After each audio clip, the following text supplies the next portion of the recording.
if you're familiar with Minneapolis. There was a targeted ICE raid arrest of someone in that area, which, as is often the case when these occur, there is a gathering of people. They call them ICE observers. They call them constitutional observers. Some are just activists and demonstrators. But in this particular case, it resulted in the shooting, the fatal shooting of this 37-year-old woman. And that's where we are at this moment in time. It is going to be one that is going to be investigated from every single angle. And they do have a lot to look at. There are various elements to this that are very clear, and there are some that are seen from different perspectives by different people. Right. So there's still an element that remains out of view, too, and anything that preceded what happened this morning at 9:30. The BCA, a state agency, and the FBI are jointly investigating this, and that is for transparency, so that there are state officials that are overseeing the investigation and federal officials as well. Let me just give you an idea of who has spoken publicly on this today. We have our state leaders, the governor, and the Department of Public Safety, State Patrol. Because the governor is organizing an emergency operation in the event that there are protests and potential violence. The National Guard has a heads up in the event that they have to activate the National Guard tonight. And then there are State Patrol officers, approximately 85 of those who've been activated as sort of an emergency management command. And then they're using the Emergency Management Center as well to just stage and prepare, given that they know the volatility of a situation like this. Department of Homeland Security Secretary Kristi Noem, she also spoke, and she has spoken twice today. She was in Texas and flew to Minneapolis and addressed the public around 5:15 tonight, about 45 minutes ago, about her conclusion so far, the state of the investigation, and that her office feels that this was an act of domestic terrorism, somebody using their vehicle to put an officer in harm's way. So we are going to go over the legal part of this, public reaction, and what's happening now in just a moment. In the meantime, we're going to take a quick break. We'll see you at the top of the hour at 6 o'clock. So I stand corrected from our earlier reports. The name of the woman was not Ellen DeGeneres. I repeat, it was not Ellen DeGeneres that was shot. It was subsequently another lesbian. It was a different lesbian that was killed today. And it's not necessarily, you wouldn't say she was killed per se. It was more so she committed suicide. There's no place, there's no situation in this country where you are going to be expected to attack the brave men and women of our American law enforcement, no matter it's DHS, ICE, local police, federal agents, etc. There's no instance where you are going to attack one of them and expect to live and go home that night and have dinner. Tomorrow you wake up, you eat your cereal, you put on your clothes, you go to the mall, you go to the farmer's market, you go buy some scissors, being that they're lesbians. There's no instance where you're going to attack law enforcement and think life will go on for you as normal. This was a clear case of suicide by cop. There's no way that she thought that she was going to survive this. But you got to think about it. That lifestyle requires a certain level of nihilism. And a lot of those people are suicidal.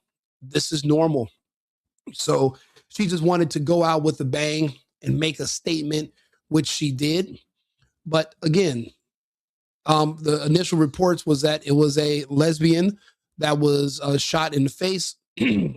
People thought it was Ellen DeGeneres or maybe Rosie O'Donnell. Neither were involved. So we're going to go ahead and make sure that the public knows those two people are still alive. This was a different lesbian. Now, we don't know how many lesbians were on the scene, but one did not make it. So there will be an extra opening at the lesbian club tonight. So if you're looking to get in for free on ladies' night, there won't be a line. So you don't have to worry about that tonight. If you're at a club in the Minneapolis area and you're looking to have a little fun, this is probably a good time to go. There will be less lesbians there. So that means you'll be able to get to the bar a little bit easier. Let's go ahead and look at some of these other reports. Let's see what they're saying. Joining us, a federal immigration officer has shot and killed a woman in Minneapolis. According to two federal sources, the victim has been identified as 37-year-old Renee Nicole Good, a U.S. citizen. And Renee Nicole Good is not Ellen DeGeneres. I repeat, it is not Rosie O'Donnell. There is another lesbian. Her girlfriend was on the scene. Her girlfriend confirmed she also was a lesbian. Let's continue. I want to warn you, this next video may be disturbing to some viewers. Descriptions of exactly what happened vary. You can see one of the vantage points on your screen here. Witnesses tell CBS Minnesota that federal agents were blocking that Honda Pilot, sort of a maroon color. The Minneapolis police chief says she was blocking the roadway. One agent tried opening the driver's side door, which was locked. You're going to see that moment right here. Being that she's a lesbian, obviously she must have had an IQ of in the thousands. I wonder what her game plan was. Your plan was to try to barricade or block law enforcement officers, armed men. Again, I know you have the strength of RuPaul, and you saw that at last episode of Stranger Things, and you figured you being gay was going to be a superpower that could stop Trump, and you can use your magic of gayness like they did on Stranger Things to inspire you to attack these federal agents. I must remind you, that is a Netflix show. You being gay is not going to turn you into a superhero. You will get your ass kicked. We are putting boot to strap on. We are not playing. We will stomp out the dildo that you're pretending is a male penis on your body. They will remove it from your torso. They will stomp it. They are DHS and ICE agents. They are not playing with your strap on. They don't care about your scissors. They don't care about your knitted sweaters. They don't care about your septum, your colored hair. They don't care about your tattoo of Ellen DeGeneres. They don't care that you wear blazers with a tank top. They feel no qualms about it. You are still going to be treated the same way. People were asking me, Rico, did they take out Ellen DeGeneres today? And I'm telling you all right now, people, stop asking me. Ellen is alive. So is Rosie O'Donnell. There was only one lesbian left on earth, and that was this woman who was killed today. So now we're one lesbian down. There's two to go. So we have to be careful to protect our lesbians. These ICE agents did what must have been done. This episode of Stranger Things, I knew it was going to infect the minds of the public. Something told me that this was going to lead to trouble. And only a few days later, you have lesbians trying to use their gay superpowers to attack ICE agents, DHS, and Trump. And unfortunately, this is not Netflix. This is not a movie. You're not a small town. They are in the Midwest. So maybe they were thinking the correlation, Midwest, geography, lesbian superpowers, the upside down, and DHS. And they were like mixing them all together. They became confused and they thought that this was a great idea. Let me attack law enforcement and show them with me wearing a tank top and doing push-ups as a woman. Let me show them what we're made of, because I'm not afraid of Trump. I'm not afraid of law enforcement. Yeah, they got guns, but I'm a lesbian. So that means I'm bulletproof. And that means I'm also accountability proof because I'm still a woman. Neither were true today. The laws of physics actually were obeyed. There was no, this person didn't fly away. They didn't do any Marvel tricks. They didn't jump out of the car and do like how you see like on the Avengers, like these women on elevators beating the hell out of men my size, flipping us over, punching us in the throat area, the chest, and disarming all of us. Had this been one of these movies, she would have got out the car. She would have did several somersaults, maybe one backflip, and just beat the shit out of all the ICE agents, right? But for some reason, this was the uncut version of that show. And literally, she did not do as well as she imagined she would. This is breaking news. Ellen DeGeneres is still alive. Ellen made it. But this girl's girlfriend is just letting us know that her girlfriend was killed. But she's also announcing to the world that she is now single and she is dating. That's our top news for the hour. There is a single lesbian woman in Minnesota that's looking for a replacement because her girlfriend was a deactivated superhero. Apparently, she could not activate her powers in time to finish her assault on ICE agents in DHS. I repeat, there is a single lesbian in Minnesota that will need comfort. Please, if you're available, reach out at your earliest convenience. These are some of the reports that are just coming in. Let's go ahead and get back to the video. This is breaking news. I'm talking breaking. There is a single lesbian right now that is lonely. We need assistance in Minnesota. If you're available, if you know Tampon Tim, if you have extra tampons, we will need them right away. We're going to need you to go ahead and line up and go ahead and put those in a grab bag, and we will send a lesbian liaison to pick them up from you and to collect your phone number, your social media. And if you have a Hinge or some kind of dating profile, we will need that as well. Well, let's get back to the shooting. Driver then puts the car in reverse, then forward, and that's when shots were fired. At least 3 shots audibly in the video, killing the driver. That car then moves forward and hits some other cars on the side of the road. A Homeland Security Department spokesperson says the woman was deliberately trying to ram into the officers. Secretary Kristi Noem characterized her actions as an act of domestic terrorism. The shooting comes as the Trump administration launches its largest deployment yet of federal agents to the Twin Cities.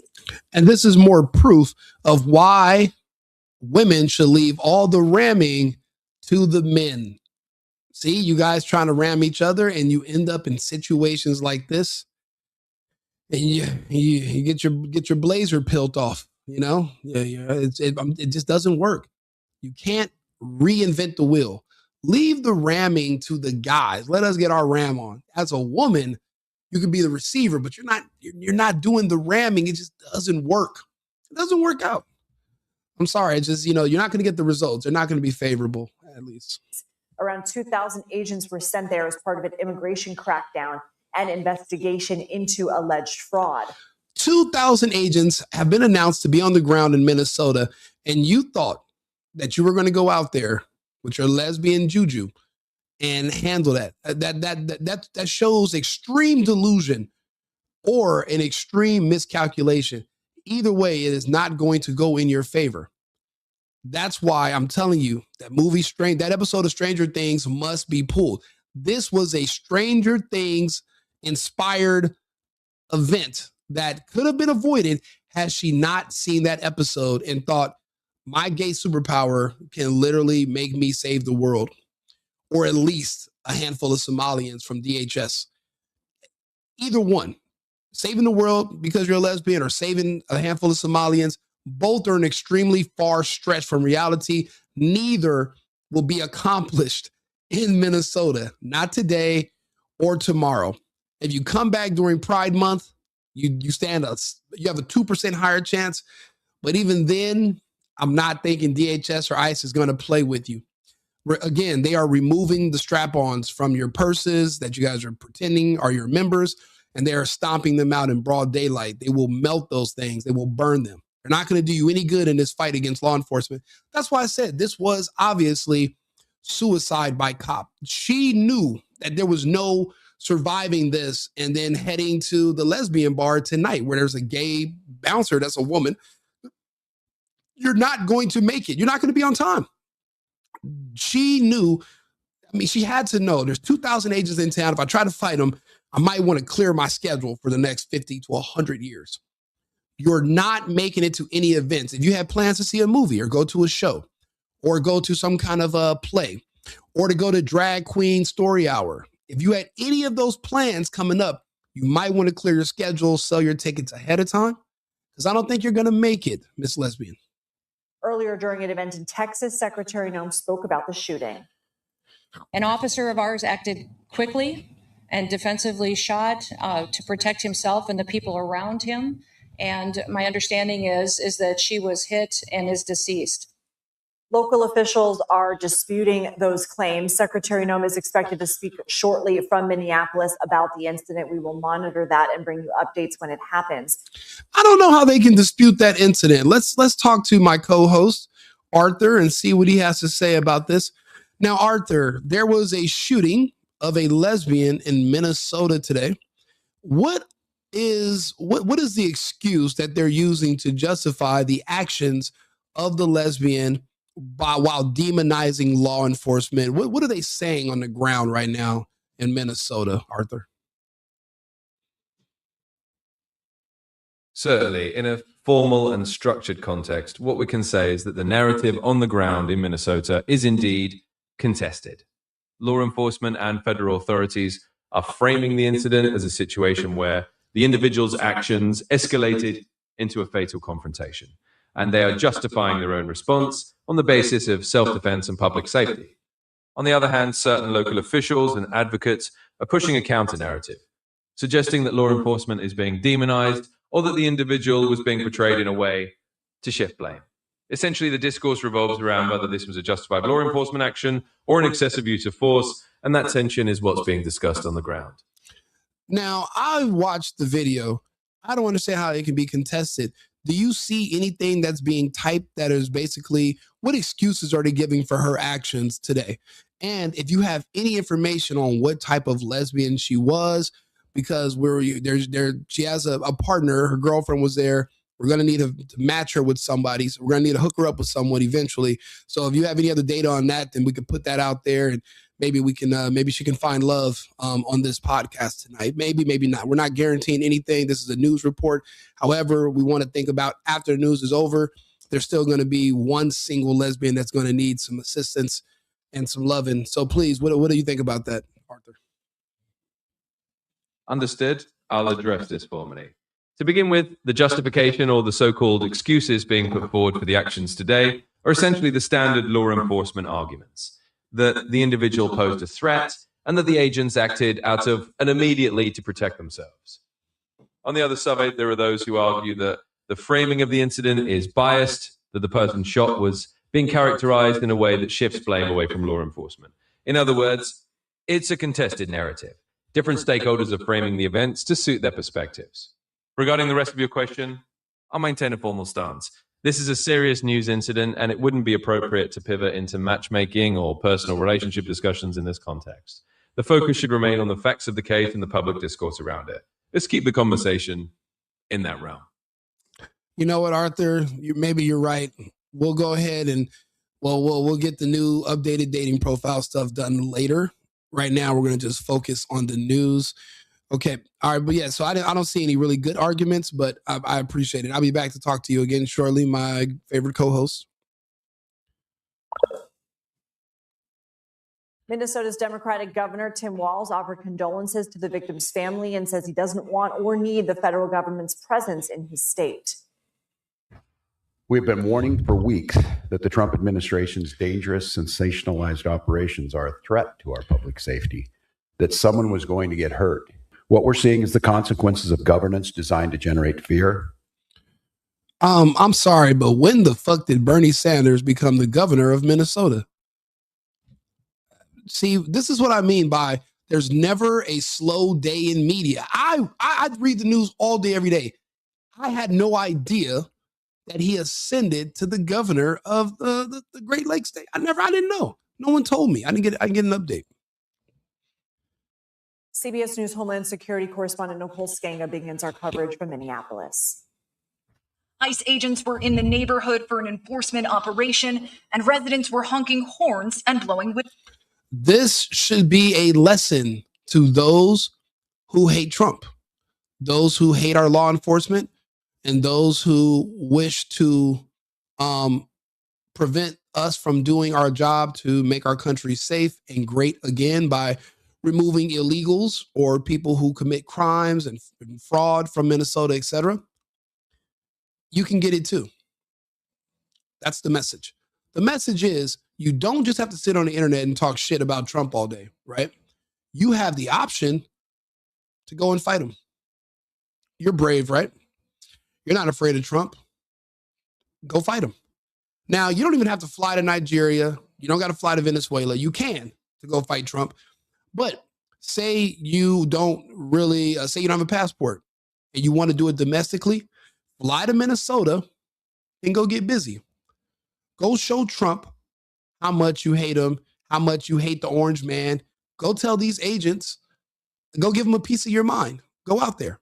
Now you see, now this woman right here, she hated Trump. She wanted to fight Trump. And guess what? She handled her candle, right? She was about it. She was about that. She was about that life. You too can do the same thing. If you hate Trump so much, and you hate conservatives, and you hate people that want to stop child mutilation, and you hate people that want to deport pedophiles and fraudsters, buy a ticket or get on a train, get on a bus, go to Minneapolis and run up. Go run up and get done up, just like this lady did. Just like her. And guess what? We don't care about gender. We don't care about ideology. We don't care about your sexuality. We don't care about your race. We don't care about any of that. Anybody can get it. We are equal opportunity when it comes to the smoke. Because we're Americans, obviously. So we believe in equal rights, but we also believe in equal lefts. We are not fucking around, but you can fuck around and find out. You don't have to stay in my comments and be upset. Go pack a bag, head over to Minneapolis, set up shop, get busy. Go show Trump what you're made of. You can probably make the difference, right? Go show Trump how much you hate what he's doing and how much you hate him being your president. Go do something about it. This is your chance. You know, people always want to compare him to Hitler. But then they'll say, man, back in the 40s, why didn't the German people do something to Hitler? Well, then, okay, if you feel like Trump's Hitler, why aren't you doing nothing against Trump? If you think he's that bad, I think he's great. But if you hate what's happening and what he's doing, then go show him what you're made of. See, I'm from California, right? I've seen the results of the immigration crackdown. My people are Californians. We're back to work. Our rents are going down. That's enough for me. There's a lot of other benefits, but I don't really give too much of a shit about that. I care about the money aspect of it. We have more money now because we are back to work. They got rid of all the illegals that had driver's licenses driving big rigs. That put most men I know back to work. A lot of us was in the trucking industry at one time, been out of work for the past year and a half, 2 years. Now, my friends are being offered triple and they're all back on the road. I know people that used to buy multiple big rigs. All of them could not compete with illegals that were driving on the road as well for contracts. Now that the illegals are gone, my friends and all their trucks and everyone's back to work. There's less gang violence because people are back to work. The rents are going down, so people can't afford to live. It's getting better. And guess what? All we had to do was get rid of the illegal fucking immigrants that were creating a false housing bubble and a deflated employment of job opportunity numbers because, well, all these companies were hiring people that they could pay for half the price under the table with no benefits. Now those workers are gone. You have no choice but to hire American. What are you going to do? Shut down? You're a little too greedy for that. You'll take something that's better than nothing. So being that I've seen the results, I'm 100% behind Trump, our ICE agents, DHS, the federal government. Now, especially that is back under control of Trump. I wasn't a fan of the feds that went after the J6 protesters, the J6 prisoners of war, the J6 heroes, the men and women who went there and showed up to the people's house. Had I not missed my flight that day, I would have been there on January 6th. So I'm not a fan of those feds, but there's a new sheriff in town, and hopefully we're weeding out the bad apples. Cash has sucked so far, but hopefully he gets that right. But because I've seen the results in California, I want to see this enforcement everywhere. I want them all gone.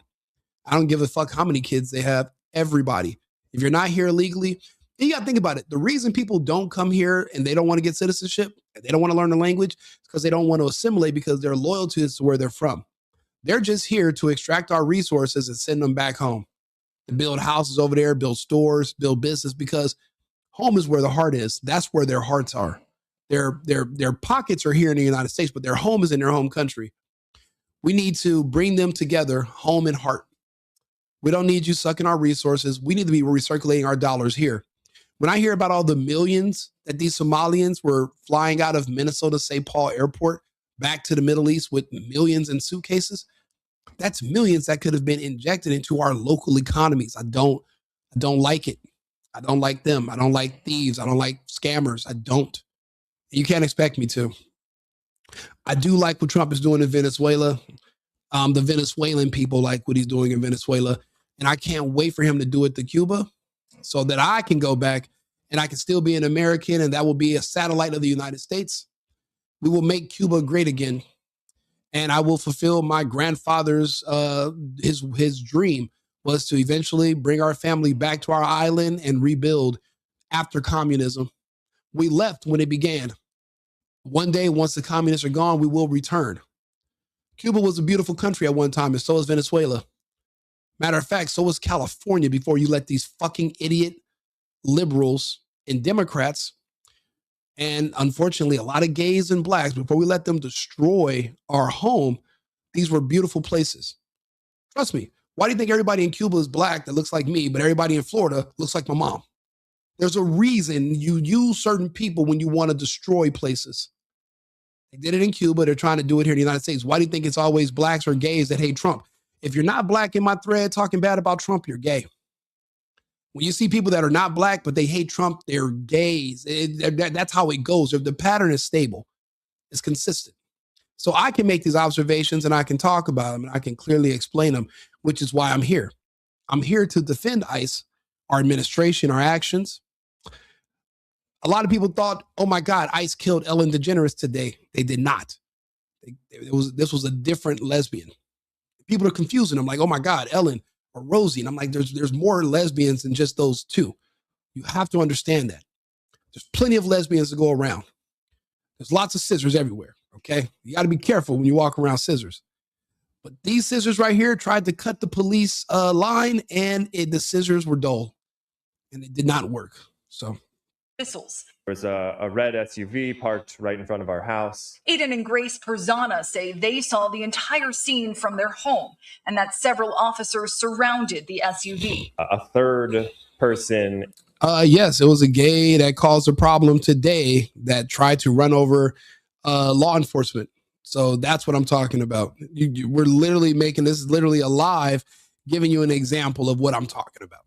All you got to do is listen, subscribe to this channel, follow this page. I'll prove it to you every single day. You don't have to get into the comments because there's no point in arguing with a bunch of overly emotional people who they have ulterior motives, to say the least, when it comes to why they hate Trump and why they hate law enforcement. But never forget, these people are still Americans and they have something called choice. They can choose to move to another country, or they can choose to come fight Trump on the front lines in Minnesota tonight. They can leave. But if they choose to do neither and they just want to cry on the internet, well, then you just ignore them. You don't have to take them seriously because they're not serious people. If they were serious, they'd be over there right now in Minneapolis, just like this lady, trying to fight Trump and ICE. But they're not. They're on the internet talking to us. So they want the warmth. They want to hug us. They really do like conservatives. They like Republicans. Even though I don't like Republicans, I'm a MAGA, America first, America only. I guess you would put me on the right. I mean, I'm definitely not a Democrat, so I guess there's only two options here in the United States. So I guess that's where you can put me. But as you can see, this person was put into the Netherlands. Again, Stranger Things inspired gays and lesbians to think that they can now save the world, defeat Trump and ICE by just using their magical gay powers. Unfortunately, hers might not have activated yet, or that she didn't turn them on in time, and it just didn't work. But that's why that episode of Stranger Things should be pulled, in my opinion. And also camouflage fatigues came and started pulling. I think this is two lesbians, but I'm not sure. But I'm pretty sure the one on the right is, and the one on the left, I don't know what she's talking about, but she definitely, why do they all look like Ellen fucking DeGeneres? They have the same glasses, same face, the same beanies. They just don't, he's not wearing a blazer. He is not wearing a blazer. Somebody's wearing a blazer and a tank top, okay? One of them did some push-ups. There's definitely some. They're Ellen inspired. Okay, they're not the Rosie O'Donnell type. They're not the Joy Reid, the bald black type. They're this type, the horn rim glasses. They kind of look like Mark Cuban, but then they kind of don't. Like, you know what I mean? You guys, everyone knows what I'm talking about. They kind of look like what's the other guy? Louis Anderson, the guy from Ohio. He used to have the show. It's not Louis. It's not Louis Anderson. It's not Chris Farley. Who was the other guy? And he'd go, Ohio. And he had a show on like Channel 11. That kind of lesbian. They look like him, but just slimmer. More like the Rachel Maddow, Drew Carey show, exactly. Yeah, these are the Rachel Maddow type with a splash of Ellen and a little bit of the Drew Carey without the diabetes part, before the Ozempic, after Ozempic. These are post-Ozempic, Drew Carey, Rachel Maddow, Ellen-ish type lesbians in the city. So this is where we are in Minneapolis. And this is the hybrid of people we're dealing with. And they're there to fight Trump. So you should join them on the front lines if you really hate us. If you really hate us, come on. We got something for you too. Come one, come all. Bring your best blazer. Bring your best blazers and your yard gloves, and your kitten mittens. Bring all that shit. Come one lesbian, come all. We have something for everybody. All lesbians of all types and shapes. We have stuff for you too. Probably I'll give you a grab bag. Afterwards, we'll give you a little parting gift. Okay, so you should pull up on the driver's side door handle. At which point the vehicle backed up a few feet and started driving forward.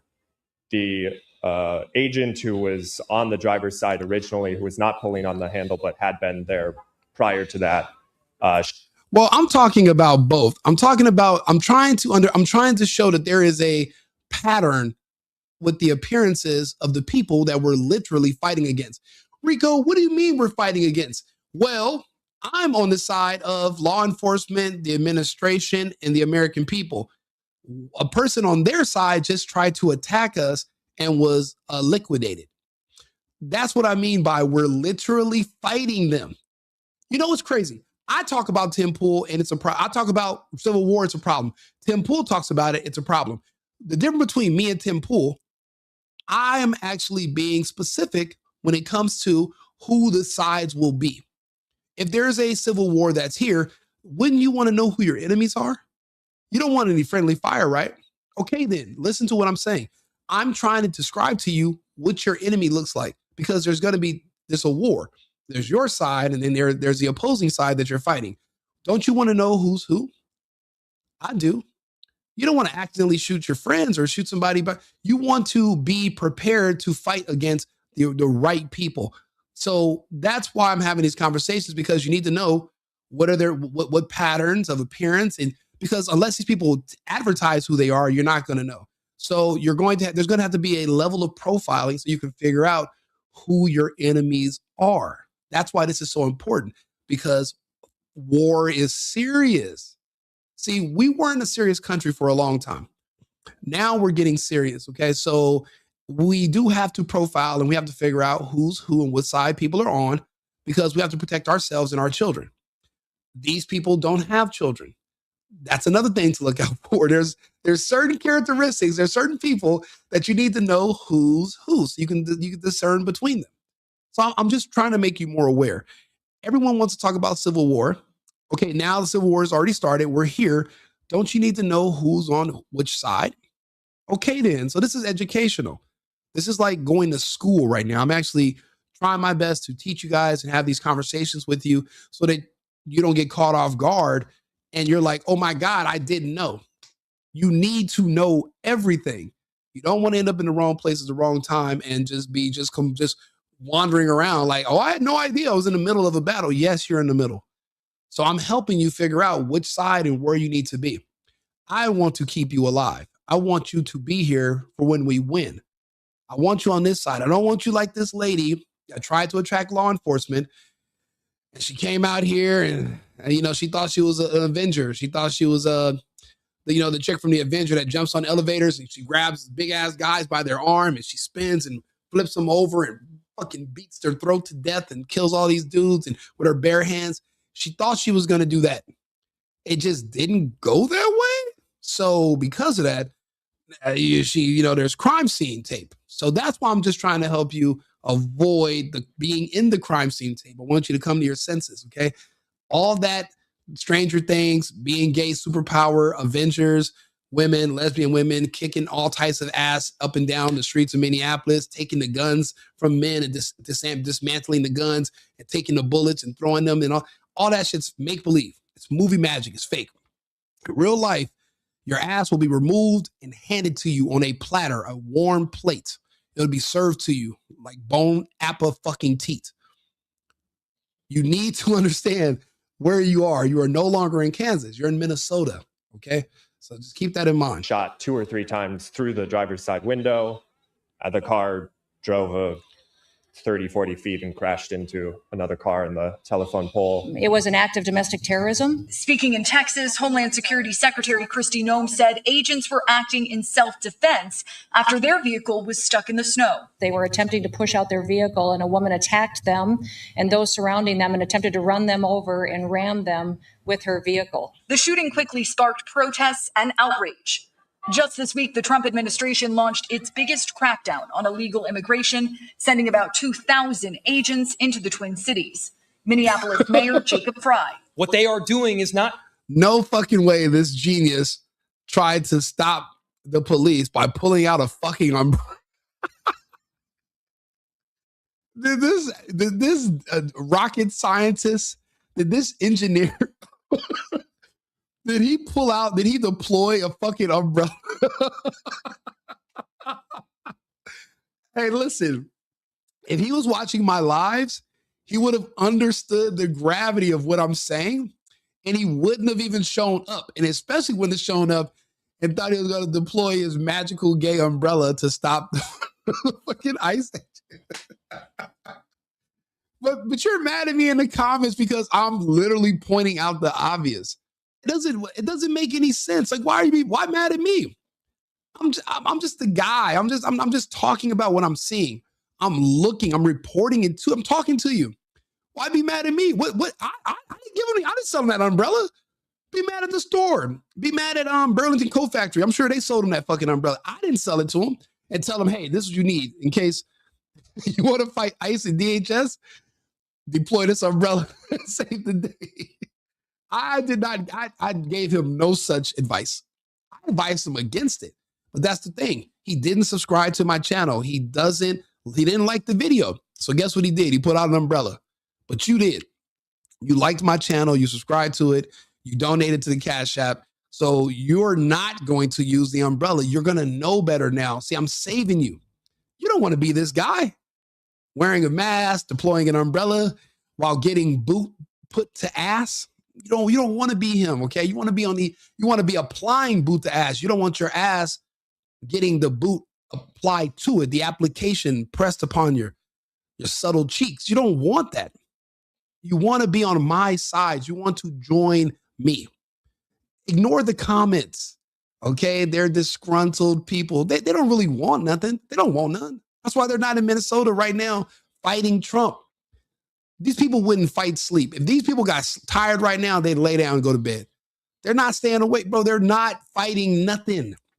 This lady today got a little out of line. She was a little ballsy because she didn't realize those balls were CGI and she doesn't really have balls. But she saw, ChatGPT told her she could probably have testicles and they're just invisible. She believed the chat. You can't trust everything.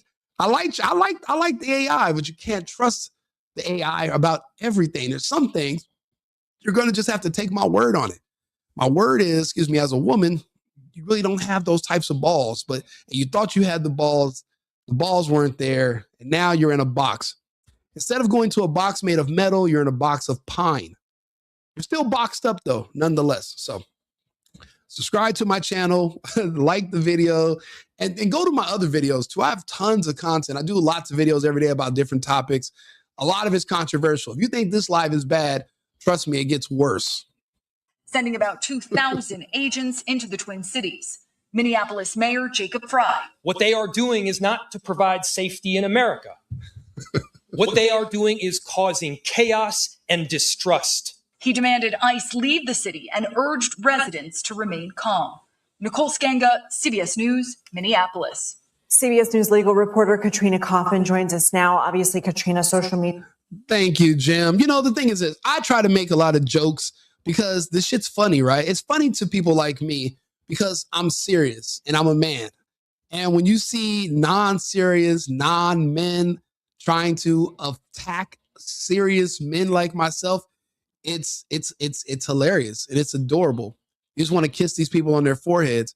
I mean, think about it. Me and this guy that deployed his umbrella, do you know where I would shove that umbrella? But see, I wouldn't because he'd probably like that. He is in Minnesota. He like waltz. So that'd make him happy. So never mind. I'd just break the umbrella and throw it in the trash. I wouldn't use it to make him happy. He'd think he was at a party. And we're not having that kind of party in Minnesota, okay? We're not doing that. We're banning those type of parties now. But it's in a way, I try to be kind of like a low-budget Jimmy Dore with my jokes and with the fact that I'm on here and I'm sitting in a chair and I have a microphone, very Jimmy Dore-ish, and I'm just making jokes out of a funny situation. Okay, it's not like the house caught on fire and there's a bunch of puppies in there and I'm like, oh, look at the puppy. No. I'm actually making jokes about actual funny stuff. You know, this is actually hilarious what's going on today. And we have Trump as president. If that fucking guy is a fucking hoot. So we should lighten up when it comes to this because it is what it's going to be. The sides have already been set. We know who we're fighting. It is a war. Let's make the best of it. You know, why so serious? You know, isn't that what the Joker said? So that's why we're here. So look, I know you subbed. I want to tell you thank you. I see my Cash App is lighting up. Actually, somebody just bought me this Starbucks. So I appreciate you guys for even tuning in and supporting my channel. I do media, and I'm actually going to be expanding. I have a location. We're buying more cameras, microphones, and I'm going to have a cast, kind of like the Five, kind of like how Tim Pool does. I'm just going to have my own version because whenever the Five stops doing business, or whenever Tim decides to quit again because the Zionists or Candace run them up a wall, then I'll be here to provide entertainment and talk to you guys about the news. So I'm here to kind of fill that void that is coming. Pause. But I'm here. So you guys can always come to me for entertainment and to read you the news. Again, I did like 4 videos today. I'm probably going to do 3 more besides this one. And I'm just glad that you guys are subscribing and you guys are going to get notified when I'm doing more videos so you can see the rest of the comments and my take on them. Obviously, it's going to be from a right-leaning perspective. And I'm an America first, America only type of guy. I'm not America first. And then this other country second. No, fuck all of them. It's America 1 through 10. And then everybody else can start at like 18 through 1,000. But it's only 190 some countries. So it's America first, America only for the first 15 slots. Okay. So if you agree with that, if you want me to make you a priority, if you're an American and you want to be top on the list, you're tired of seeing everybody else get enriched off of us. You're tired of seeing us getting scammed, our tax dollars sucked out of our paychecks, sucked out of our purchases, and sent to fucking Mogadishu so that these fucking Somalians can get, you know what I heard? I heard they pay Michael Jordan and they put him, a bald 6'6" black guy, they put him in a sweatshop in Mogadishu in Somalia. And they have so much American taxpayer money from daycares that they can afford to pay Michael Jordan to hand stitch custom Jordan Somalian sandals. So they come with a Jordan logo and a bunch of foot ash on them. And they pay him and he sews them up. That's how much fucking taxpayer money from Minnesota they have in Somalia. They can pay Jordan to work in a sweatshop and handcraft Michael Jordan hand-stitched Somalian sandals. That's too much balling for me. That's just way too rich. So because I'm tired of that, I make these videos and I talk. So please support the movement. You're saying I'm lying, but I'm telling you, Michael Jordan is in Somalia twice a week, hand stitching open toe sandals for Somalians and for various miscellaneous types of Africans. You just don't know it because they have too much money for you. See, that's what I'm telling you. It's all the fraud money. See, Contaminate some shit. blew up after this, and there are really heightened emotions on either side. We need to wait for a lot of the facts here, but we did learn the identity of the woman who was shot. And what else are you learning? That's correct. So we've learned her name, that she's a U.S. citizen, as you mentioned. The Minnesota Star Tribune had the opportunity to speak with her mother. Bro, Israel's not getting nowhere near as much money from us as Somalia. Bro, we're teetering on trillions. We're going up to $1 trillion, the Somalian fraud, between 6-7 different states. We haven't even done the audit of California yet. We're at $1 trillion. Israel's nowhere near 30 billion a year. Bro, 2 Somalian daycares will make that in 6 months. So let's keep things in perspective. Israel has nothing on these fucking Somalians. Who said that she lived in the Twin Cities with her partner. Another relative said she has a 4 or 5. Hey, yo, airfoot thongs is wild work, right? That's wild. Yo, that's crazy work. Airfoot thongs is insane, bro. 5-year-old child. But something that her mother said is that she would not have been part of challenging the ICE presence in Minneapolis. What you heard about the circumstances of how she died, she said that was stupid, quote. And well, they send money to Somalia because terrorist organizations in Somalia actually run the NGOs that recruit families from these countries to come to the United States to vote and to be counted on the census so that there could be more congressional seats in these blue districts. So that's why, and that's not a free service. You have to pay them for the people. So that's why when they get here, they get on welfare and they're getting a stipend every month. But the only thing they have to rule, the only rule there is, you cannot be in contact with the locals, because the local Americans will find out you're being paid to be an American while they're actually paying to be Americans. Then it's going to blow up your whole scam. That's why our communities, our immigrant communities, are always very tight knit and they're closed to outsiders because, well, we're here on a mission. We were sent here. We didn't just wake up one day and say, you know what, my friend, America, the land of opportunity. I want to go to the bed. No. You're recruited. You ask how much, and tell you how much they're going to pay you per month. They pay for your flight. They pay to get you through Mexico to the border. They pay the coyotes. When you get here, you have to send money back. You owe a debt. Don't you remember The Godfather and the Sicilians and how they ran the mafia and the mob? This is the Somalian mafia. It's the same thing. You have to kick back to the old country, and the same rules from the old country are applied here in the United States. They live by Sharia law. They don't live by American laws. They're not Americans. They live in their own communities. They're basically just in an extended, they're in an extension from where they're originally from. It's kind of like how you have California and then you have Austin. It's just an extension of California. It's the same. Yeah, Minnesota is an extension of Somalia. And the same rules, the same warlords that run Somalia, they run these people in Minnesota. They also run the ones in Ohio, the ones in Washington State, Seattle, the ones in Virginia, the ones in DC, the ones we're finding out in California. So these groups know what they're doing. They're doing the same thing in the UK.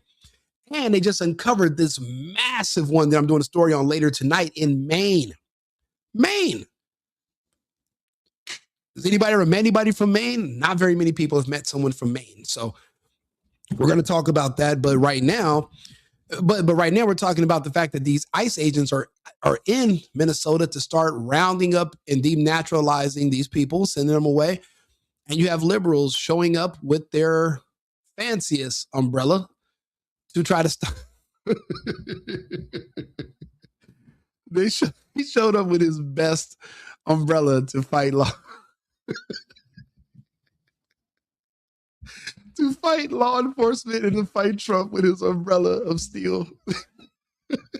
Or is that the magical umbrella from, like, what's that, Mary Poppins? Maybe he was going to grab a bunch of Somalians and then fly the fuck away and get on a magic school bus. I don't know the plan. I don't know any liberals, okay? The ones in my family, we disowned them. And then they took the vax. They're not even around anymore. They're fucked. So what do? You just make jokes. We got to make the best of it. Lighten up. You guys are like, some of you guys are funny. You guys are good. You guys are subscribing. I like you guys. I love you guys. I appreciate you. The other ones, you're here in the thread. You're talking, but I don't know if you're subscribed. And it seems like you don't like my little jokes. You don't think it's funny, whatever. You know what? My ex-girlfriend didn't like my jokes. She thought I was corny. But guess what? Now she's single. So you might want to just pretend to at least like me. And, then you have a boyfriend. I'm not saying I can be your boyfriend. I'm probably a bad boyfriend. You know why? Because I think everything's a fucking joke. I think everything's funny. So this shit, there's no way you can see heavily armed men in ski masks, and your answer is to show up with a fucking arm. Now, unless you're MacGyver, this umbrella is not going to help you.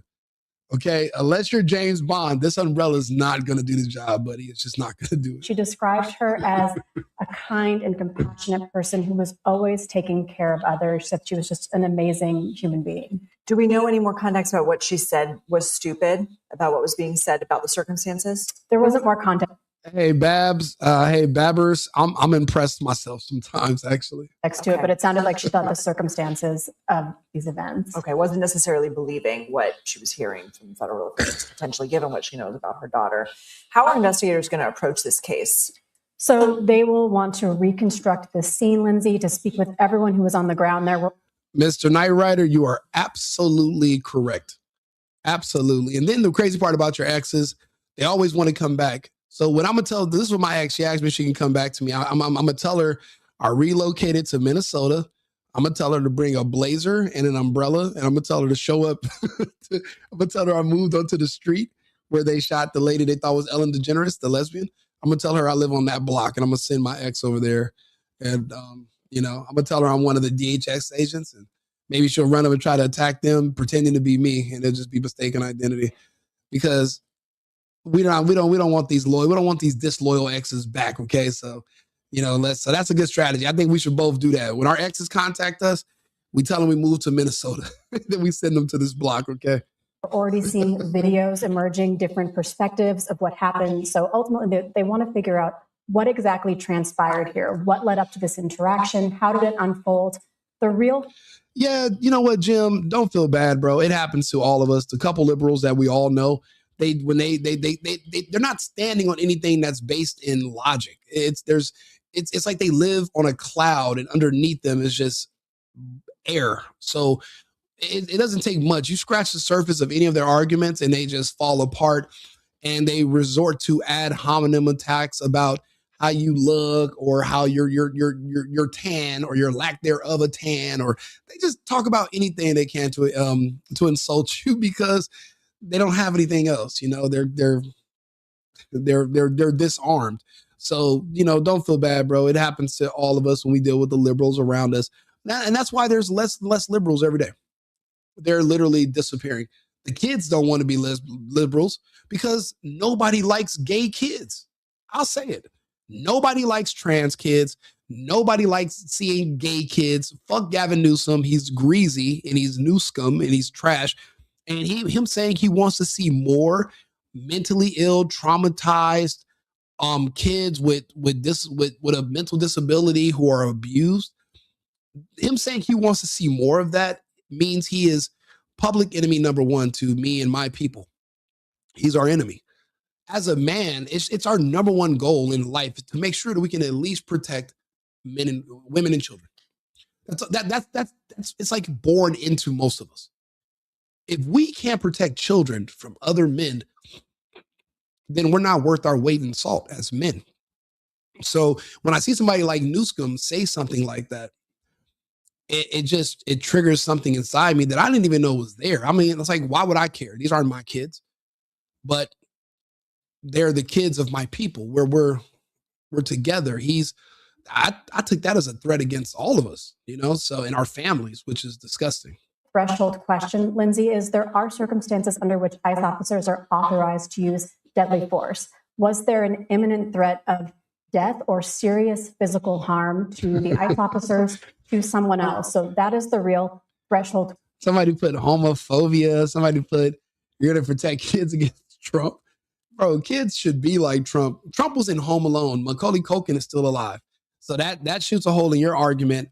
And the whole homophobia, like do you know what the word phobia means? It means afraid. We're not afraid of homos. Like what? That's not what it is. We just don't like seeing them groom on kids and try to convince them to be like them. I mean, because, well, that's a dead end lifestyle. No pun intended for the lesbian today, but there is that dead end lifestyle. But yeah, does that correlate with what happened to the little Ellen Rachel Maddow wannabe? Yeah, of course, but it's not necessarily about that. It just kind of came out like that, you know. So, Question here: was that shooting necessary to prevent death or serious bodily harm? As you said, there's these two very different narratives. Was she trying to run over the ICE officer, or as others say, was she? This woman is pretty. She looks good. Please don't tell me she's mentally deranged and a liberal leftist. Please, God, don't tell me you wasted these looks, but you have to call the wizard to give her a fucking brain. Please tell me she was born with a brain. Amen.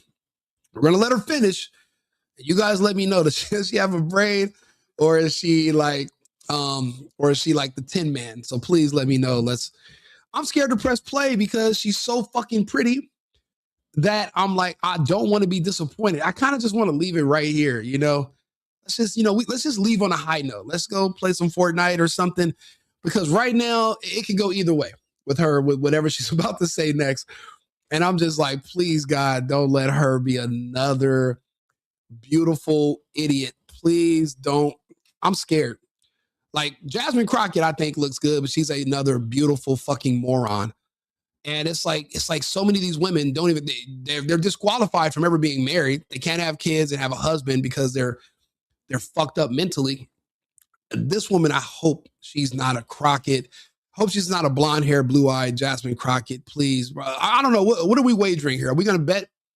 What's that app that everybody tries to get you to, they try to sell you on downloading it when they're doing commercials? Because they haven't sponsored me.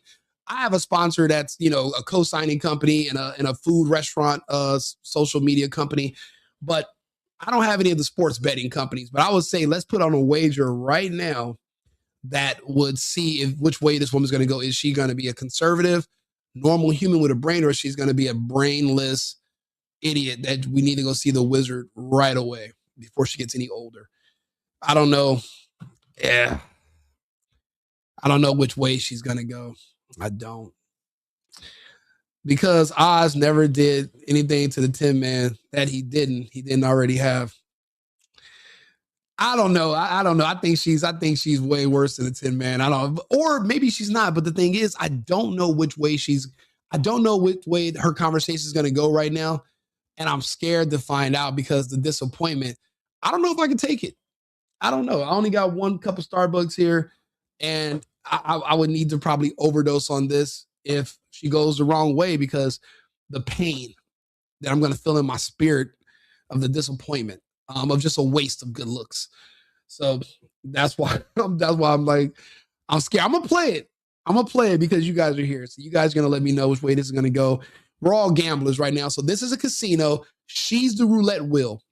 Is she gonna land on red, black, or 00? So all right, I'm nervous. My hands are sweating right now. I'm literally sweating on my palms, but she has a wife. Oh no! Please don't tell me that. Bo Linder, please tell me you're joking, Bo. I am the Lizard King. I believe you. Pause though. Hey, Paul. Hey, I don't want to hear about your lizard, buddy. Hey, yo. Hold on. Let's see here. Damn, you and your 5G showers have turned me into a lizard with your COVID. Bro, my chat. Hey, bro, the chat is going crazy today. This is hilarious and insane, bro. This is all right. We're gonna go for it. This is a whole new level of entertainment. I hope. Listen, I do this every day. These are conversations I would usually have with just me and my friends.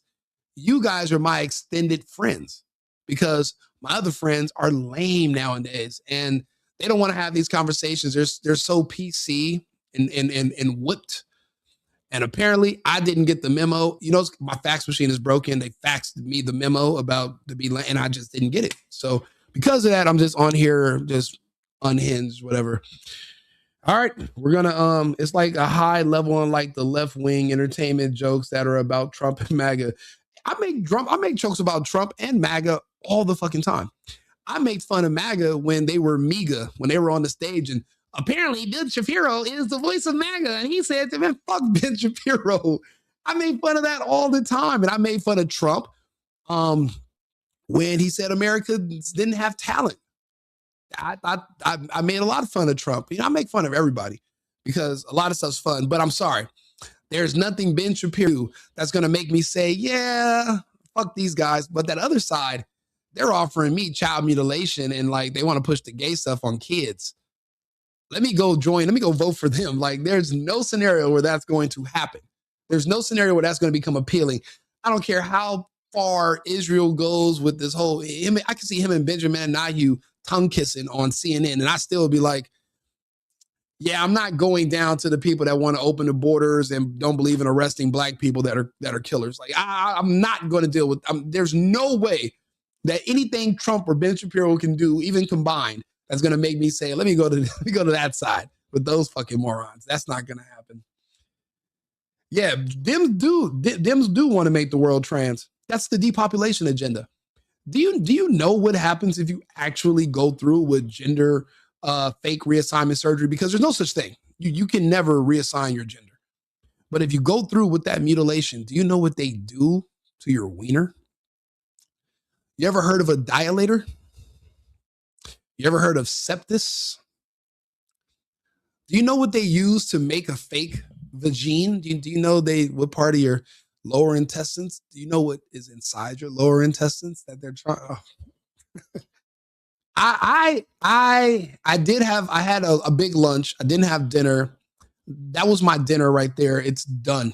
I'm done. Just the fact that I even read that comment and thought about that stuff. There's no way I'm eating tonight.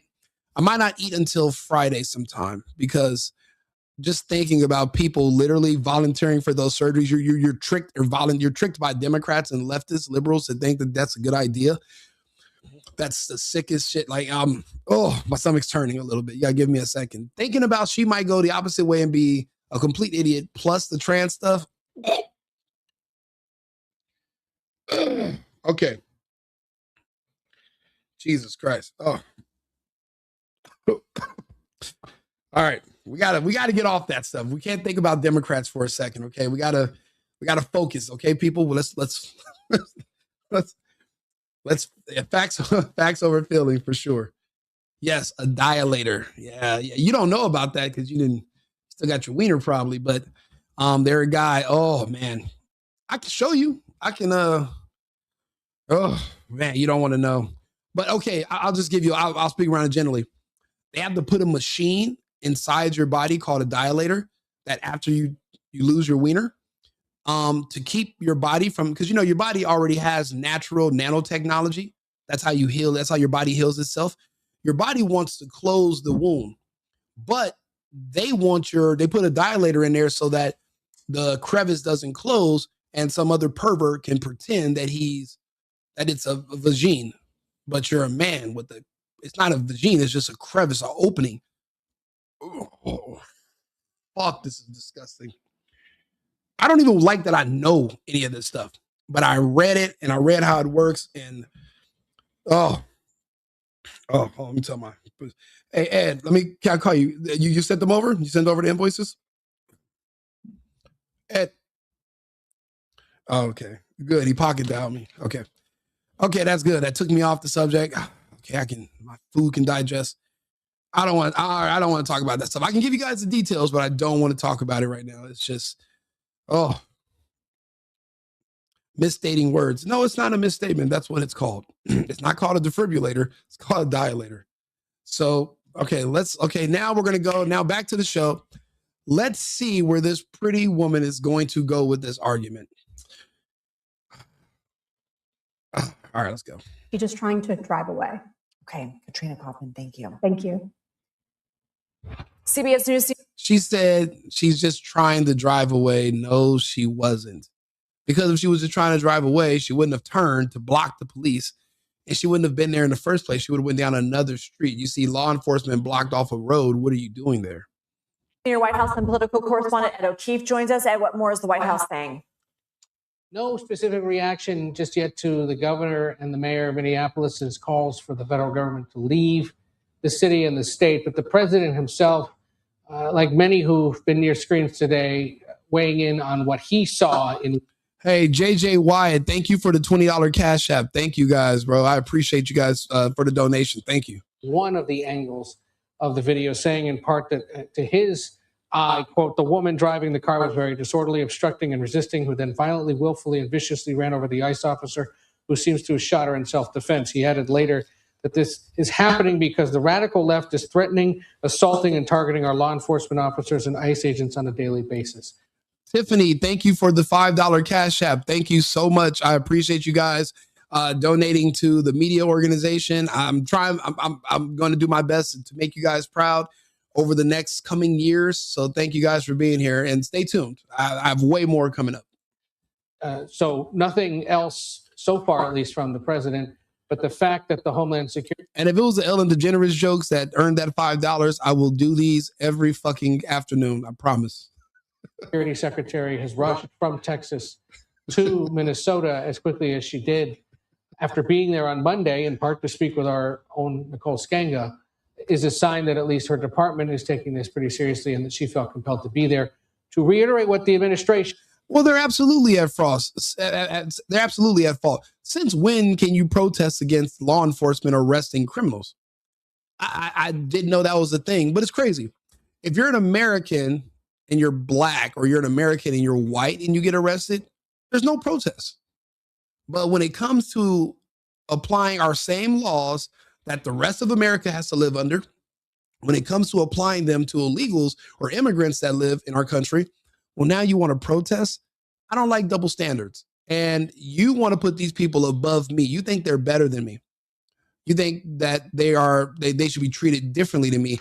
That's not the case. We will all be treated the same under the color of law, regardless of your status.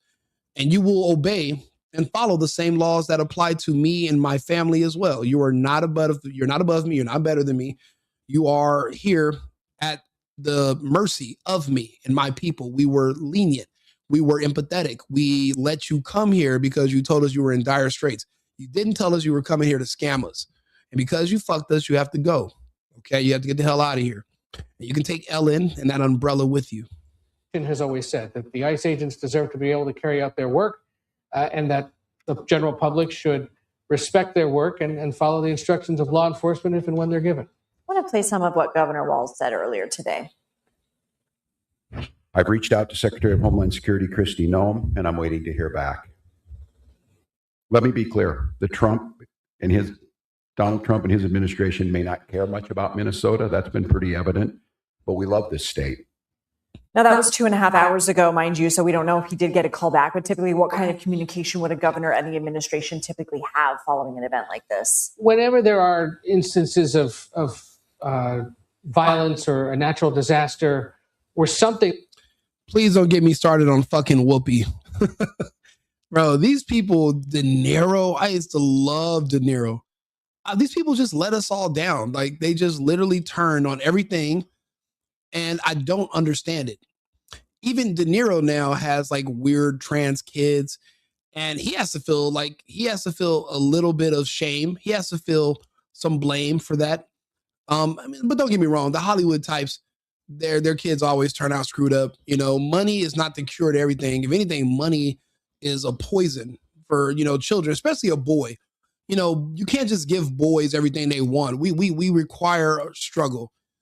A growing man needs an edge. You can't just give everything to a boy and think he's going to grow and be normal and fine. No. We require a struggle. We require things can't be perfect. Iron sharpens iron. So you get a lot of those results from the Hollywood types. And when you look at their kids, you can see what happens when you just try to throw money instead of, you're not there to teach and to raise and to groom your children into being like you. They don't even have they don't have a work ethic because your parents are always supporting you. And my parents weren't perfect by far, but I had to work, and everybody should, that comes with being responsible.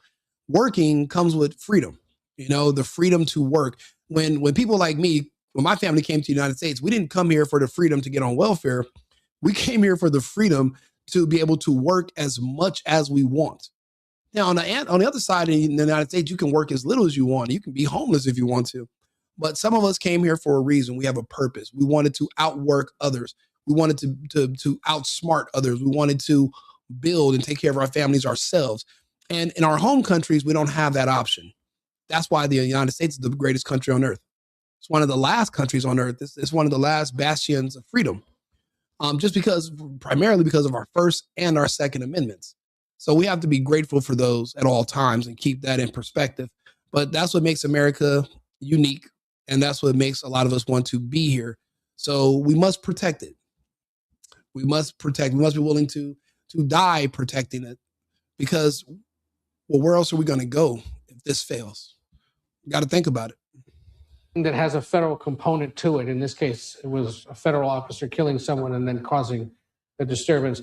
Someone at in the White House would conceivably call to check in with the mayor or the governor or both, and just sort of say, what do you need? Or what do you think, what can we do to make sure this situation? I've been trying to read your comments. It's just that it's been moving quickly. So sorry about that. My home country is Cuba. So I'm extremely excited about the fact that belt will be put to ass of the communists finally. And Trump's already given everybody a heads up. He put Colombia on notice, right? He put Mexico on notice. And está la gente pa mío de Cuba, they're on notice as well. It is what it is. They're in our hemisphere. This is our backyard from Greenland to Argentina. This is our hemisphere. This is our backyard. This is all we're going to have to sure up. We're not going to be in the South Pacific. We're not going to be focused on Europe. We're not going to be focused on all these other miscellaneous places.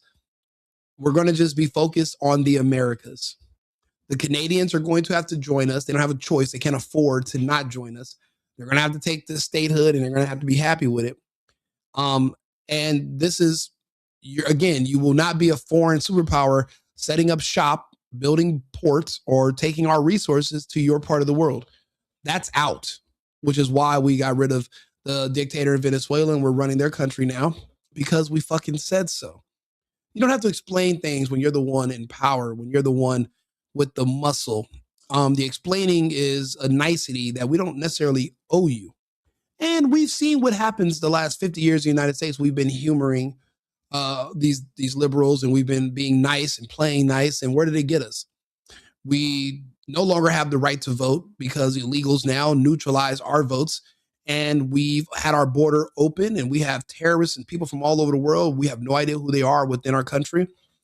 We've let our guard down by trusting these liberals that we will never go back to that. We see the results. We don't like them. Everything under Trump's getting better. Prices are going down. Crime is going down. The largest drop in violent crime in history this year. And we didn't even have a hurricane the last hurricane season. If that's not God telling us that Trump's on the right track, then I don't know what is. Because that's a big deal, especially I live in Houston. And every year there's a hurricane and a flood, or New Orleans and there's a flood, or Florida, there's a flood. We had an entire season, no hurricane. Remember the one that hit Asheville? I remember donating money. I was heartbroken. Remember Biden didn't even send FEMA? That geriatric piece of shit scammer himself, that bum. And remember, people made excuses for it. We wouldn't even send help to Americans because they felt that, well, they must be white, so they must support Trump. So we're not going to send assistance there. We're never going back to that. Those days are over. And if you don't like what I'm saying, pull up to Minnesota and come fight us about it. You have your, everybody has their time to shine. It could be yours. Come make yourself a star. You want to be on the news? Come to Minnesota. Pull up. Remains peaceful. We have no indication that that's happened at this point between the governor or the mayor and the White House or the Department of Homeland Security. Nome has been criticized by members of both parties in Congress, at least, for failing to follow up on congressional inquiries regarding ongoing immigration operations and immigration enforcement actions and other aspects of her department's sprawling work. Remember, there was that incident when federal... Yeah, Canada is going to be the UP in New York, the Upper Peninsula of New York, exactly, or the far west New York City. We're going to have to come up with a different name or term, but absolutely, they don't have a choice. You got to think about it. When it comes to the Canadians, we subsidize their economy annually to the tune of about 250 billion USD. For what? Oh, we shut down our lumber mills so that we can have an excuse to buy lumber from them. Why? We don't need to buy rubber from them. We don't need to buy lumber. We don't need to buy maple fucking syrup. We don't need to buy anything from the Canadians. But we're their largest and only trading partner. And they have the nerve to let Doug Ford get on a fucking mic and disrespect the United States and our president. That's out. That's over. We're not allowing that. You will respect us. You will be grateful and you will say, thank you, sir, for our generosity. And if you don't, we'll remove our generosity and we'll let you figure it out. Now the Canadian people are turning against Calgary and they're saying, hey, they're turning against Ottawa and they're saying, we want to leave the Canadians and we want to start our own country and then we want to become a part of the United States. The referendums have already been passed. This is already happening, whether you believe it or not. I remember 8-9 months ago, me doing videos when the ticker used to say 0. Now I'm on 8 platforms right now. These videos are doing well over 1,000 people. My video the other day did 23,000 live. So I remember doing these videos when nobody was here and I was speaking the exact same way, but I'm still new, but I was really new back then. And I was explaining to people what's going on with Canada and why they're going to have to become our 51st state. And people laughed. They thought it was funny. And I was explaining to them that for us to keep subsidizing our economy, or subsidizing Canada and giving them money, they're going to just have to become one of our states, like a poor state, like Arkansas or some flyover state, that we give money to every year. And that's why we shut down USAID. We're not giving money to the whole world anymore for their gender studies classes, for underwater sea frogs and all these weird ass fucking NGO projects. We cut all that money. We're cutting money from everything. We're only going to focus on America. The Canadians getting $250 billion a year was something we had to cut also. Now, if you're a Canadian and you're going to still need money to run your economy, but you're not getting it from the United States, you can get down or lay down.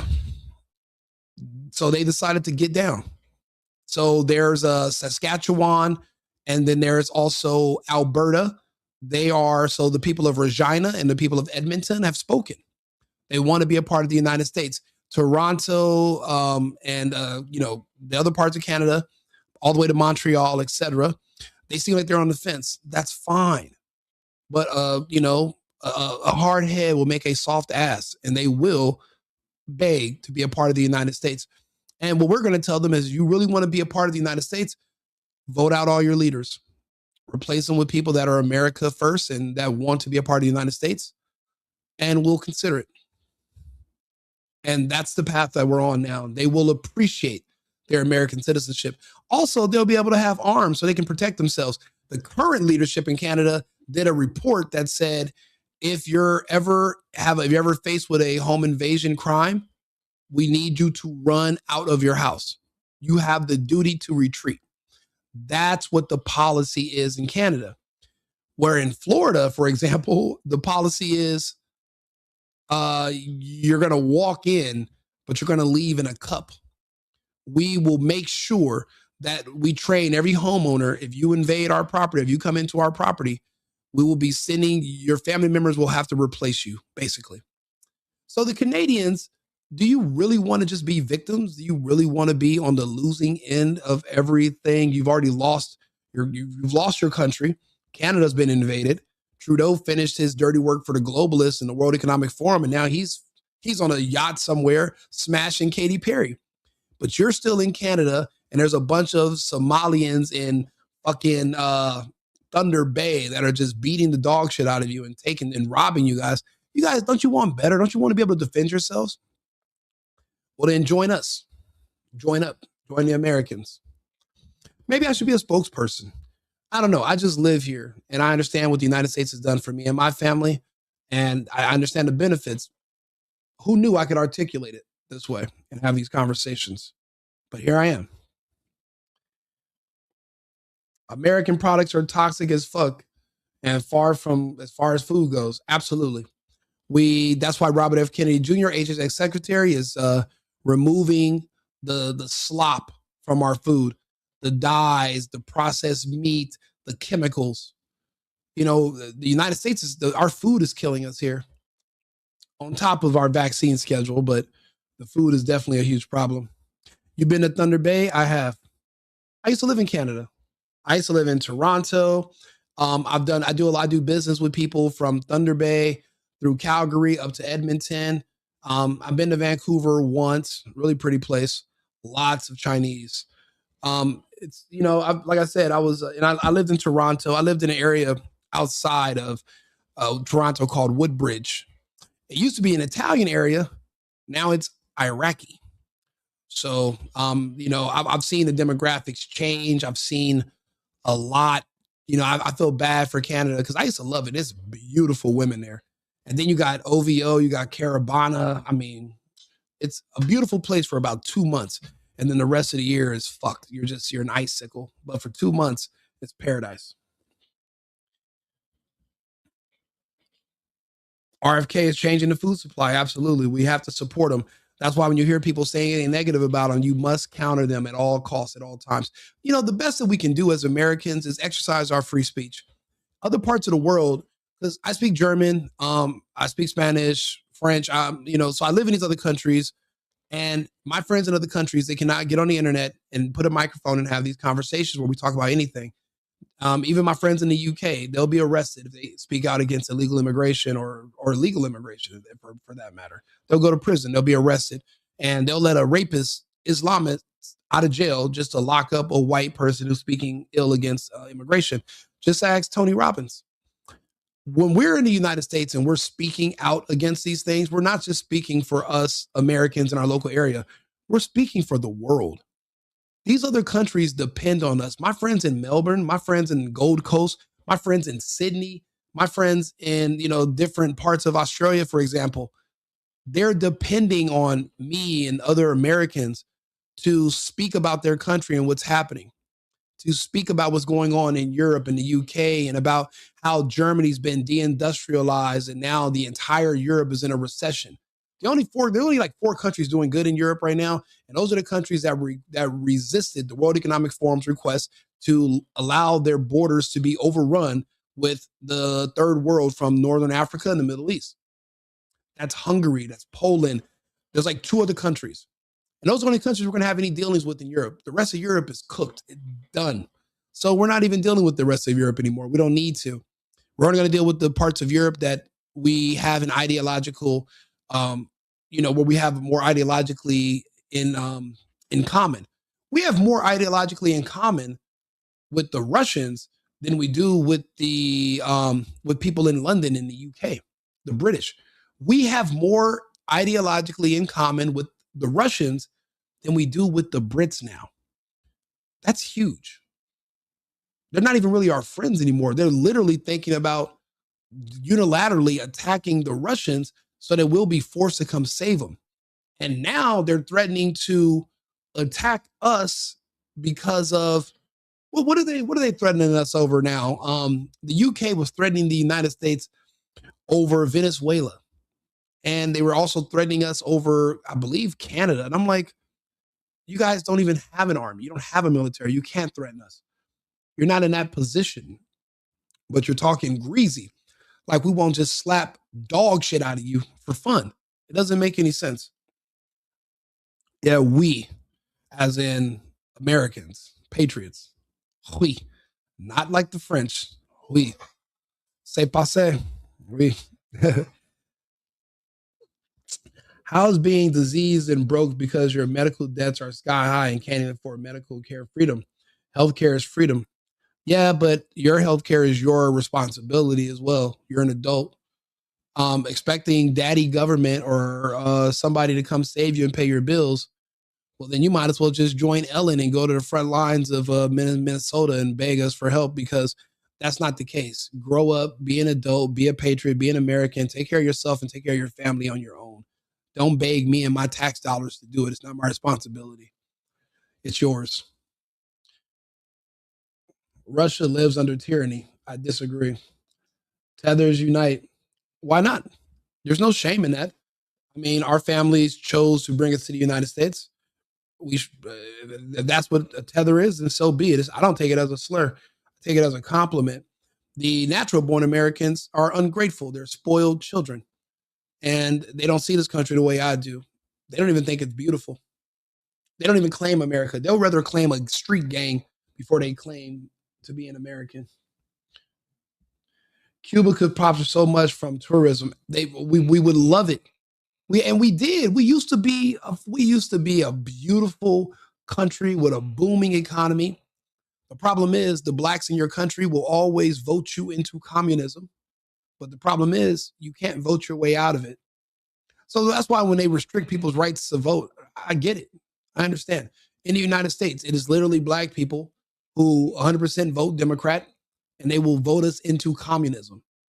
That's what they want to do. They're trained Marxists, BLM, over 90% plus. They vote us into slavery. Communism is slavery.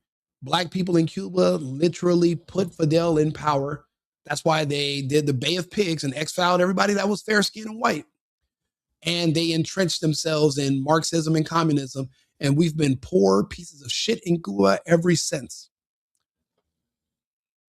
Again, I don't think everybody should be allowed to vote. Look what they vote us. Look what they'll vote you into, based on their own insecurities and inferiority complexes. Cuba about to be the new Vegas, God willing, because Vegas sucks now. So if Cuba could be the new Vegas, I'm there. So right now, Cartagena, Colombia is the new Vegas. Cuba's closer. So if we can turn Cuba into the new Vegas, I'm with it. I'm all with it. Amen. Well, good to know that ivermectin has long been written in the literature decades ago, curing cancer. And there's been studies recently using dog dewormer on stage 4. Absolutely, it has been. And that's true. They don't want you to know about certain substances that can shrink tumors or can treat cancers because they can't patent them and there's no money in it. See, the money is in the treatment. The money is in the medicine. There's no money in the cure. So even treating you for something that you don't really have, there's a lot of money in that. So there's a lot of money in misdiagnosing people as well. So that's why it happens so often. So you got to keep that in mind. Actually, I'm doing an episode tonight about the AIDS scam, the HIV to AIDS scam that nobody ever understood or nobody could ever figure out. There was the doctor that invented the PCR test, Dr. Kerry Mullis.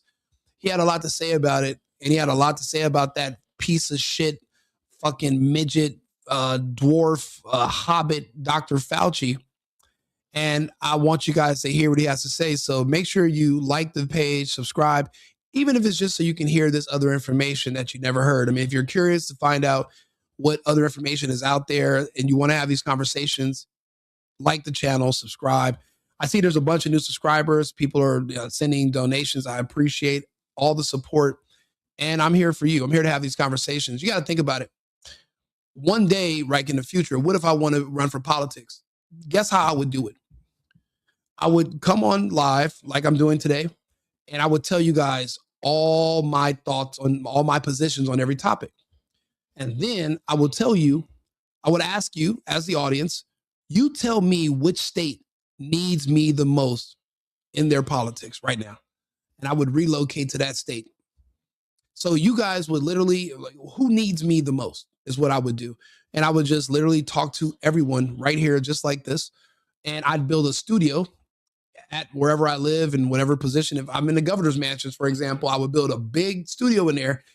And my job is just to sit there and talk to the people all day, every day. We don't know shit about our politicians anymore. We don't know what they think. We don't know what they vote for. Did you know we have a 92-year-old state representative? What the fuck can a 92-year-old person tell us right now? What can they even relate to us? When they were born, we were communicating using telegrams and shit. Like what can you tell us? 92 years old means you were born around World War I. There's no way you should still be in office talking to us about anything. That's why Trump pushing for term limits is so critical and so necessary. It has to be done.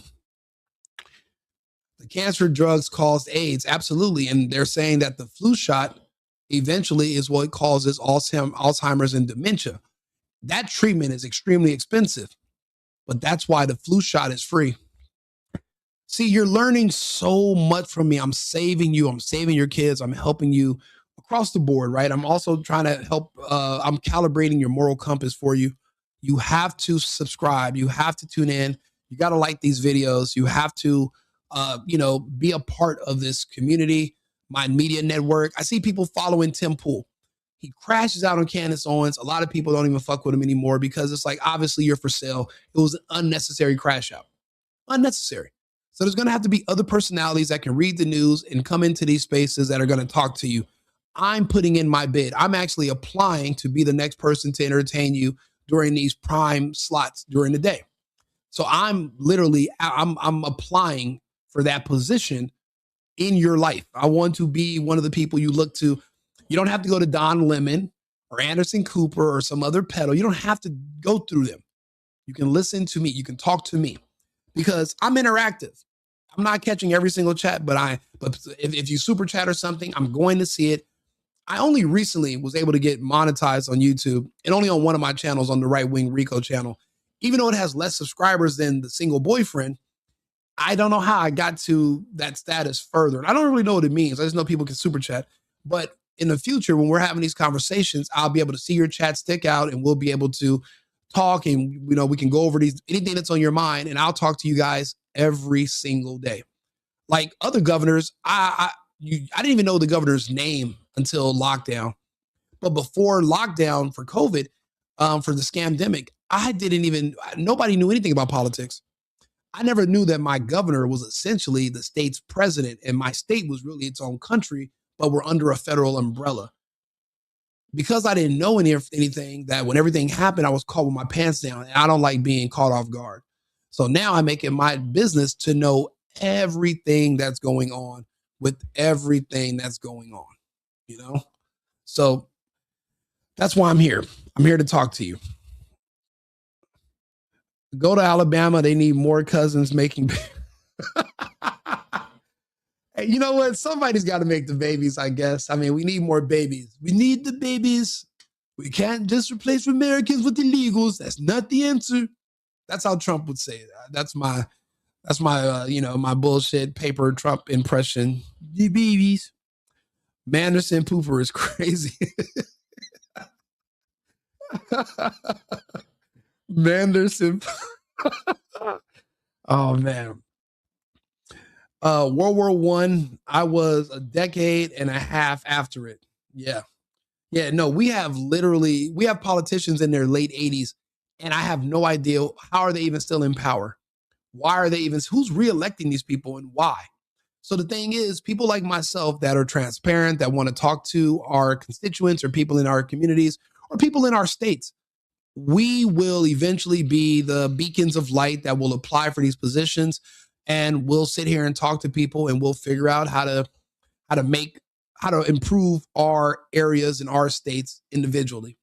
But just electing these people, I'm sorry, my dog decided to come in here and literally go to sleep. Bacon. Can you please? Bacon, please, God. Bacon, please. Thank you. Please stop snoring. Okay. And people are like, Rico, are you snoring on your live? And I'm like, it's Mr. Bacon. Mr. Bacon is my bulldog. I've been fostering him since last January. His owner, like a lot of other people, did something in 2021 that was experimental. And they developed a turbo cancer out of the blue. And they had to go into immediate hospice. And they couldn't take Mr. Bacon. And him being a bulldog, he's kind of an asshole. So they were like, well, no one can take him. Can you take him? I'm like, yeah, I'll take him. So Mr. Bacon, he's when I say I'm doing a show in front of a live studio audience, it's actually my 3 rescue dogs, Bella, Butter, and Bacon. But and all of them fall asleep because I think they think I'm boring. They don't get all the Ellen jokes or the Rosie jokes. They don't get them. Bacon gets some of my jokes, but then he also falls asleep. So that's why you hear snoring in the background. So you gotta excuse Mr. Bacon. He's been on live a couple of times. He's actually a cool dude. Everyone, we live next to a grocery store. He's a hit at the grocery store. Everyone loves Mr. Bacon. Even my people from Starbucks, they love him. He's great. Let's see here. Also, Knight Rider has said some hilarious things that you missed so much of it. I'm sorry. I'm sorry. I'm actually still playing hooky from work. So that's why I've been a little distracted. Okay, you should send me an update. Yeah, I'm still working, but I'm also doing this video. Dementia Congress people walking and bumping into walls of the halls of Congress. Bro, isn't that just embarrassing? I mean, think about it. People are like, oh, he didn't go through Congress to attack Venezuela. Bro, Congress are a bunch of lazy geriatrics that you just pay them and they'll say whatever you want. They're like really, really old strippers, you know? You give them, a tip, a little lobby money, a little lobbyist money. They'll shake a little tail for you and they'll tell you whatever you want to hear. They'll tell you that you're handsome. They'll tell you that you're worthy. They'll tell you, that you look like Hasselhoff. And I'm like, me? I look like Hasselhoff? Shit, man, here go another 50. Here go $50, right? So that's how strippers get me to send them a super chat and call me the Hoff, The same the same thing goes for our Congress people. They're just a bunch of old people that you pay for play. And I don't see the purpose of that. I don't. So why would Trump say, yeah, let me ask these old people Trump could just send all these people a check and they'll just say yes to anything. So what's the purpose? It doesn't make any sense to do it. It just doesn't. Did you need Bacon when you got your dog? No, his name, he was already named Bacon. And you got a cat named Cheese? Nah, bro. Butters, my cousin named Butters. Bella is a foster. She was already named Bella when she came. And Mr. Bacon was already Bacon when he got here. So we just call him Mr. because he's a guy. And my other two senior girl dogs, they're older. So he's a Mr. Don Lemon, dumb lemming. Yeah, he's definitely a dumb lemon. Trumpsters are really useful. Yeah, I guess people are useful. The fact that we have moles in Congress and they would have warned Venezuela, bro, did you see that today? Do you know how fucking disappointed I was when I found out that Rand Paul was one of the Venezuelan moles?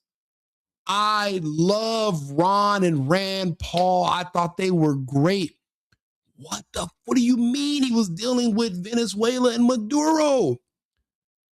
What do you mean? And that's the thing. I got to look more into that. Matter of fact, let me just go ahead and ask my co-host. That's the beauty of having a co-host, right?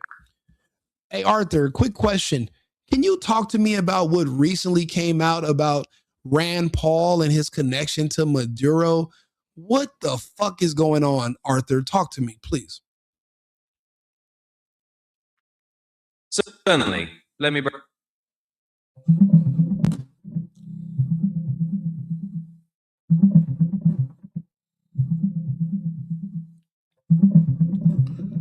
Certainly. Here's a concise summary of what's going on. Recently, there have been reports that Senator Rand Paul has been vocally critical of U.S. actions in Venezuela, especially those targeting the regime of Nicolas Maduro. Paul has argued that the U.S. intervention amounts to war rather than mere law enforcement, and that such action should be authorized by Congress. He's also warned that pushing for regime change could inadvertently empower cartels and cause more chaos. Essentially, Paul is emphasizing that Congress should have the authority over these decisions rather than the executive branch acting unilaterally. This has sparked a broader debate on war powers and U.S. foreign policy. Okay, but what I'm asking is, there was something that came out like he was a mole and he would have leaked information to the Maduro regime had we went to Congress first before we removed Maduro. There were reports about Rand Paul being compromised or him having some kind of financial connection to Venezuela. Can you find that and let me know what you see?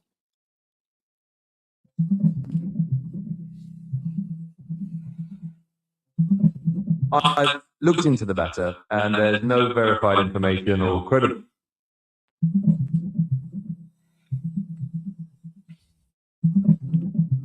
It looks like there isn't any credible evidence confirming that Rand Paul was financially connected to the Maduro regime or that he would have leaked information to them.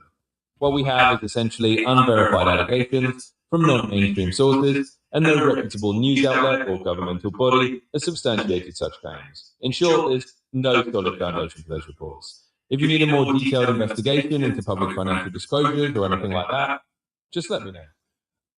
Tell me what these non-mainstream sources, because I don't always like mainstream sources. Tell me more about what these non-mainstream sources are alleging about Rand Paul in regards to Venezuela. Can you tell me what they're saying?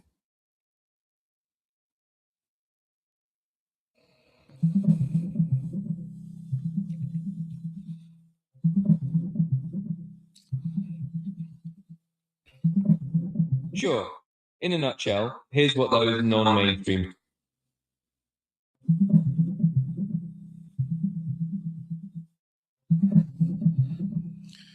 From what I found, there are no credible mainstream reports confirming that Rand Paul has any financial ties to Maduro or that he would have leaked information to Venezuela. The allegations about him being a mole or having a financial connection to the Maduro regime appear to come from non-mainstream sources that are not substantiated by verifiable evidence. In other words, these are unverified claims circulating on the internet. Hey, Arthur, literally, that's not what I asked you. We've already talked about this.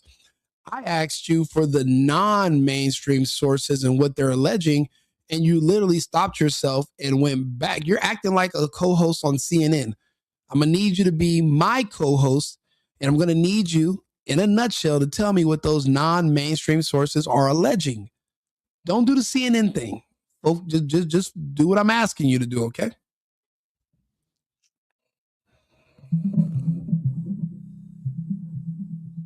So, to give you a straightforward summary, the non-mainstream sources that have circulated these claims about Rand Paul allege that he might have been compromised or financially connected to Venezuela in some manner.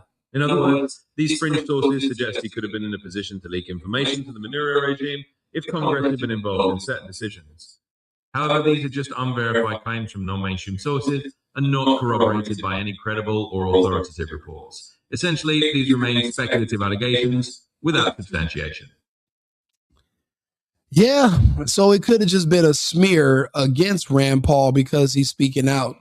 And I know that's possible because I saw them lie and smear MTG when she spoke out against giving money to Israel or this other stuff. So I do know that's possible. But when I read those reports, I didn't, sometimes when you first read something, you're like, it's probably going to take a few hours for the mainstream media to catch up. So what I was seeing is that if there was any new information, because I read it earlier today, but I was one of the first. Sorry, but you've hit the daily limit for advance. Oh yeah, sorry. But for example, it came up that Tim Walz would resign, and people were saying that's not going to happen. But it was like 3 a.m. when I saw that. So I did a video about it. And lo and behold, 11 a.m. his time, he did a press conference and he resigned. So sometimes you'll see something and people say it's fake news, it's not happening, but you're just early with it. You just give it a little bit of time and it'll come out. So I guess that's, people say, oh, you're a conspiracy theorist. The difference between a conspiracy theorist and regular news, the difference is 3 months. In 3 months, all your conspiracy theories come true. So that's the only difference. So it could have been just a smear against Rand Paul. But I love the guy. Him and his dad, I think they're trailblazers. I think they were on the right track. Little too socialist, not enough, independence talk from them, but very educated men that I respect. So I like them. Alex Jones is completely off his tits. He'd tell you your blood would turn yellow if you looked at a gay person.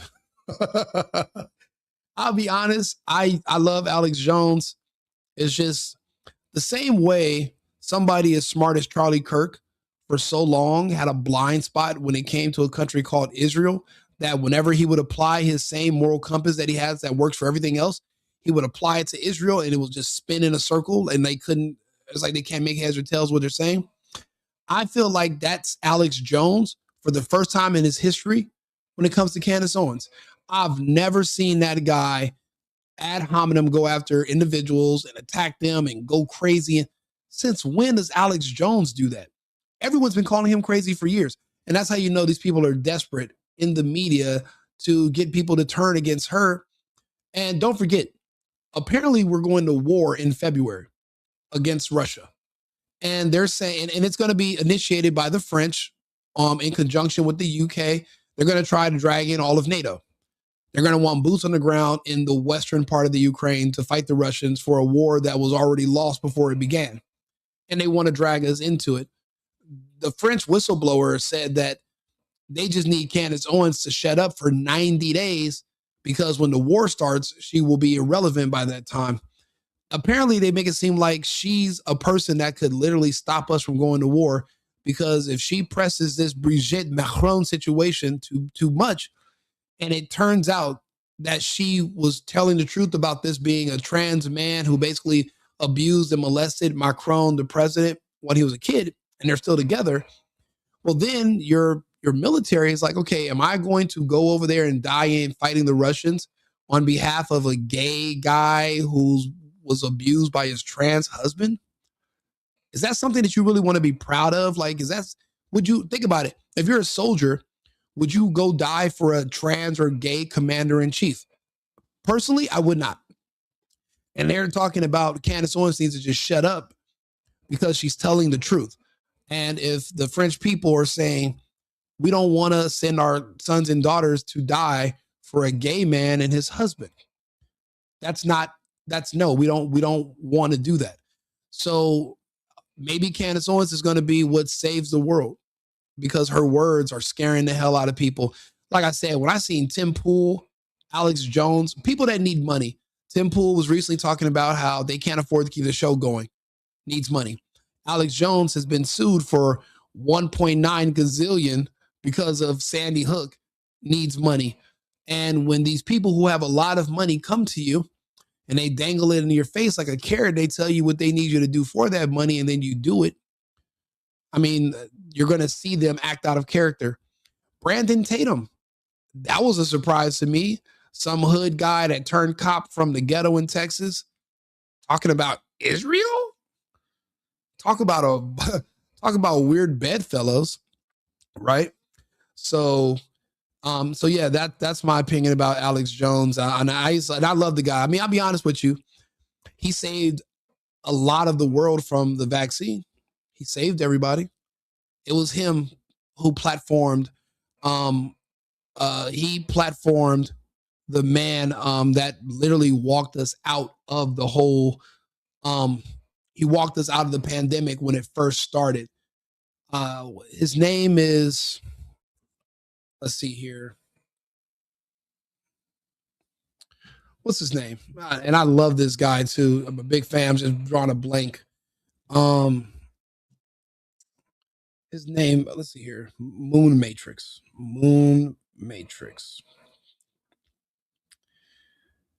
David Icke. So Alex Jones platformed David Icke. And then London Real platformed David Icke in like March of 2020, like right after the lockdown started. David Icke was able to explain to us what the PCR tests were picking up and what the entire agenda was going forward about the vaccines and all. He had been talking about it for years. The whole agenda, he told us in March of 2020. So I knew there was no virus. I knew not to take the shot. I knew not to take the test. I knew all of it was all fake. It was all propaganda.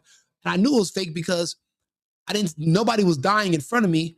I had to literally watch the TV for it to be real. And I don't watch a lot of TV. Also, at the time, I was living in Los Angeles in downtown LA. And downtown was beautiful in 2019. But now downtown is gone. The homeless people used to live on 2 blocks, like St. Julian and this other street, like 5 blocks away from me. And I would drive through there, and I did a small documentary in 2020 called Canary in a Coal Mine. Because my theory was, if there was a deadly virus going around, well, then the homeless would be the most vulnerable people. They couldn't shelter in place because they don't have any shelter, and they don't have masks, they don't have gloves, and there's fecal matter everywhere because they're homeless and they're eating tacos and regular food every day and they're not dying. So I'm like, this would be the canary in the coal mine. You know, when you back in a long time ago when they would do they would go into these mines, they would take a bird, and if you hit a pocket of methane, it would kill everybody there after about 10 minutes. But the canaries are more sensitive to changes in oxygen levels. So if the canary stopped chirping, you knew you had a few minutes to get everyone out of the mine because there was danger coming. So I looked at the homeless people as the canary in the coal mine. So that's why I named my docuseries that. And they nuked me from YouTube for posting it. It's crazy. Like, but people like David Icke and Alex Jones, and they inspired myself, and I did what I could to save as many people as I could. And I saved a lot. I was on Clubhouse when they kicked me off of Instagram and YouTube and Facebook. I lost all my pages, all my pictures, memories, family stuff, everything. So I can never badmouth Alex Jones. You know, the guy saved, you might not realize he saved us all. He fought for us all. And then to see him, you know, do these attacks against Candace, she's a YouTuber. What do you care? She's not your elected official. You can just change the channel. Like, you don't have to watch her. It's not like state-sponsored media like the BBC. She's like a person you have to purposely watch her. You don't have to, it's not forced upon you. You don't walk into a restaurant, they're playing Candace Owens. She's not CNN or Fox News, okay? She's just a YouTuber. It's crazy. Reptilian expert, absolutely he is. A conventional ground ear in Russia would result in 200 million plus deaths. Absolutely it would. It'll be the Napoleon famously fucked around and found out the hard way about the results when you're trying to invade when you're trying to invade Mother Russia. Bird lives matter. Yes, they do. And that even applies to Dee from It's Always Sunny in Philadelphia. Her bird life matters as well. Probably a money gap by pharma. Yep. Candace's spandex, soup suit, got to happen. I'll be honest, I think she'd probably be an amazing superhero. Who would have thought a woman would be this goddamn important in our world, in our society right now? I would have never guessed it. Military people would make jokes about it. Everybody should make jokes about it. Ukraine needs to accept whatever deal it gets at this point. They absolutely do, and I've been pushing for that since day one. I used to report on the Ukraine war, like on Instagram, and I would watch like I said, I used to live in Europe. My friends are there, and I would watch the Durant. So I watched Alex Christorafu and Alexander Makuras, and that's how I remember when Bakhmut fell, and they changed the name to another Russian name. But I remember when Wagner was fighting on the front lines. And remember, Wagner is when they went to all the Russian prisons and labor camps, and they took the biggest, strongest, baddest fucking killers, and they formed their own special military group called Wagner. And they would literally leave thousands of Russian troops would be behind the lines, and they would just send in a few hundred Wagners, and they would just wipe the Ukrainian battalions from head to toe. We don't have anything in the West to compete with Wagner. Our special forces, our Delta forces, our Rangers, our Marines put together, we wanted no smoke. We wanted no parts of Wagner. No parts. Yeah, we're getting Call of Duty in Russia. I hope we don't, because the next version of Call of Duty will be showing the Americans as the enemies because the Russians would have won the war. And we don't need to take any L's. We assume we have a really strong military. We have a really strong Navy. We have a really strong Air Force, but we have a lot of blacks and gays in our military still that hate the country, that only signed up to get a check. And I don't know if you've ever worked with those people, but they so discontent. You know, they tell you how much you should hate your job and this job sucks. And, you know, those poisonous people in your break room that want to bring down your energy level. Imagine having a whole military ground forces full of those people telling everybody, man, put that flag down. Don't put your hand over your chest. Don't pledge of allegiance. This country's racist. This country's oppressed. This country's and you expect those people to go die on the front lines? Please. Those people will literally turn around and basically it'll be friendly fire. It'll be your number one worst enemy. And that's the issue with Marxism and letting these people spread discontent. That's why Hegseth did the best he could by purging these mentally ill people from the forces. And the ones who celebrated when Charlie Kirk died, that's when they stuck their heads out. We were able to pull them out of the Secret Service, military. But of course, there are some that were left over that we didn't catch. Those are the ones that those senators, when they came out and said, ignore Trump's illegal orders, those are the people they were speaking to directly. Those are the people they were trying to convince to do that. Those are the people they were trying to get to turn. Let's see here. Don't fuck with the Gulag Parade. You shouldn't. The Ukraine war videos is tough talk, but the drones kills is crazy. I've been seeing a lot of those.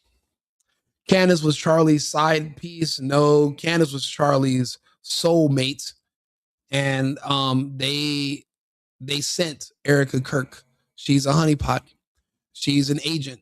And they sent him to Charlie to break Candace and Charlie apart. And she became Charlie's handler. That's what she does. She was actually on her way to be Erica Kirk -Vance, but that whole agenda is cooked now because, well, we know too much about her. When she was just a grieving widow in the shadows, you had to project. But now that we've actually seen her, and, men fall for her because of how she looks, but women see right through her. So their whole agenda to push her to be our next first lady, that's cooked. That's over. And we know who sent her to Charlie. We know she was his handler. And when Charlie started asking questions about Tyler and these other people what were you and Tyler doing in the Ukraine? No, in Romania. What were you and Tyler doing in Romania with those orphans? Like what was that all about? And and there was a lot of stuff going on behind Charlie Kirk's back because he was too busy on the front lines. He's on the forefront. He's the face of everything. There is no more TPUSA. Money laundering for conservatives. I mean, that's over. You better watch your back then again. Who better to watch your back? Hey, that's a good point. That's actually a really good point. Spectre Group took out Wagner. That's not true. Wagner was dissolved when Prigozhin was killed when they caught him I guess stealing money. And he was also trying to start a coup against Putin, and that wasn't going to be allowed, especially during a time of war. What kind of idiotic move is that? Jesus. But they think that the West had got to him and he thought he was protected, and he fucked around and found out that he was not. What could be more American and manly than a man loving a man? He's no pussy. Don't fuck around with pussy. Bro, I have no idea what you're talking about, Bob ears. I don't even know what that means. America is not a free world anymore. Apparently we're not. We're slaves to the Zionists. So I guess we're not free. They were trying to initiate laws, even in our red states. It's embarrassing to admit it, but Greg Abbott, who I respect and love, and DeSantis, who I also respect, were both trying to push anti-Semitic hate speech laws, which would curtail our First Amendment, which I do not appreciate anyone trying to touch any of my amendments. I don't appreciate that one, especially the first one, which is why we have a Second Amendment for when people try to take away our first, if that makes any sense to you. So you're right about that. She was a beauty contestant. Yeah, she was, and under Trump's, in those Trump beauty pageants as well. So it's like he knew her before Charlie. It's like everyone knew her before Charlie. And then she got with Charlie and pretended she never met any of these people. And like her and Tyler Boyer didn't used to be a team. And her ex-boyfriend, who had that word pizza written on his inside of his bottom lip years ago. It's like, we all know what pizza means. We all know. There's just so much happening. There's so much. That's why I said there's never a slow day in media. Not now. And when people try to pretend, I do these videos even on Saturday and Sunday. There's no such thing as a slow day. Not anymore. And, you can live in a different world if you don't report Saturday and Sunday. From Friday to Monday, you can live in a completely different world by the end of the weekend. So we need to stay up to date. So that's why I do so much content. You haven't been free since the Patriot Act. Yeah, tell me something I don't know. America just went off a cliff. I'll be honest with you, I wouldn't go that far with it. I mean, we're definitely going into uncharted territory. We don't know what the outcome is going to be. But that's what makes it exciting, right? Isn't it cool? Remember when John Travolta said that in that one military movie? Ain't it cool? America changed after 9/11, PNAC project for a new American century. Yes, that's true. But none of that came into fruition, no more than Project 2025 did. We're in 2026. I gotta contact all the blacks that I know and ask them, what the fuck happened to Project 2025? I was dating this girl, this one chick, and she was like, yeah, Rika, you're gonna vote for Project 2025. Project 20. I was like, bro, if anything, Project 2025 is just giving you advice for how you should live your life. You know, that's it. It's life advice. You don't have to take it. No one's gonna force you to do it. If you want to abort your kids and destroy your family and never have a family and never believe in God or anything greater than yourself and be unpatriotic and don't believe in it, then that's on you. No, who gives a fuck? You destroy yourself. Who cares? No one's going to force you to take care of yourself. Just get out of our way and stop begging us to take care of you. That's all you have to do. Guns and ammo, absolutely.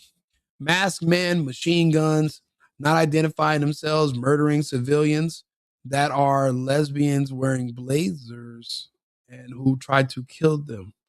You made a good point, Eric. You're right. Ellen DeGeneres wannabe, a Rachel Maddow reject tried to run over a federal law enforcement agent today, and she was introduced to Jesus himself. And I'm not talking about the landscaper. I'm talking about the carpenter. Digital enforcement, linking gun access to digital ID. We can never allow that to happen, ever. Say no to digital ID. No one's going to say yes to it. We're not even saying yes to real ID. We're rejecting even doing that. It's going to be really hard for you to convince an American, unless you have bigger and more guns than us, that we should let all of our money be digitized by the same people who we do not trust, who are known criminals, thieves, and felons. You talk about Trump being a felon. Trump's a fake felon. These are real felons. Pfizer's a real felon. You know how many felonies Pfizer's been convicted of? Let's ask, well, can't ask Arthur, even though I should be able to. I fucking pay for a membership. But Pfizer is a felon, and you guys trusted them, and now you're paying for it. So let's not trust real felons. Trump's a fake felon. I'm talking about the real ones. Let's not trust those. It's now 2030. Do you know where your rights are? Yeah, they're still here with me. My rights aren't going anywhere by 2030. That's why we have guns. That's what the whole Second Amendment part is for. When the government takes over, you won't be able to say no to the digital ID. Well, the government's already in charge, and I've already said no now. So what's going to change? From president down, they all have violated the rights of deceased and their family to have proper investigation. It's a shit show. You know what? Possibly, if you have some evidence you want to put in the chat that we can discuss, I'm more than happy to go over it with you. Chrissy Nome said her dog was terrorizing the chickens. I'll be honest. I like Chrissy Nome. I think she's cool. I think she was the former like governor of South Dakota or something like that? I believe so. And she's still pretty hot. So, you know, Trump's doing really good with his appointees, appointing some good looking people, easy on the eyes. That makes it a little bit easier to like pay attention to them. The Biden administration was appointing men dressed as women and men dressed as women who were pretending to be Jason Bourne and Matt Damon and bald and stealing clothes from other women. Like, it's like really fucked up administration, this whole Biden situation. So Chrissy Nome's a breath of fresh air compared to those fucking creeps in the Biden administration. The Biden administration was way too creepy, bro. Extremely.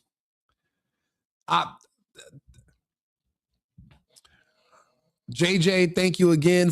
Appreciate it. Let's As see. we celebrate Pride on the progress we've made over these past years, there's still work to be done.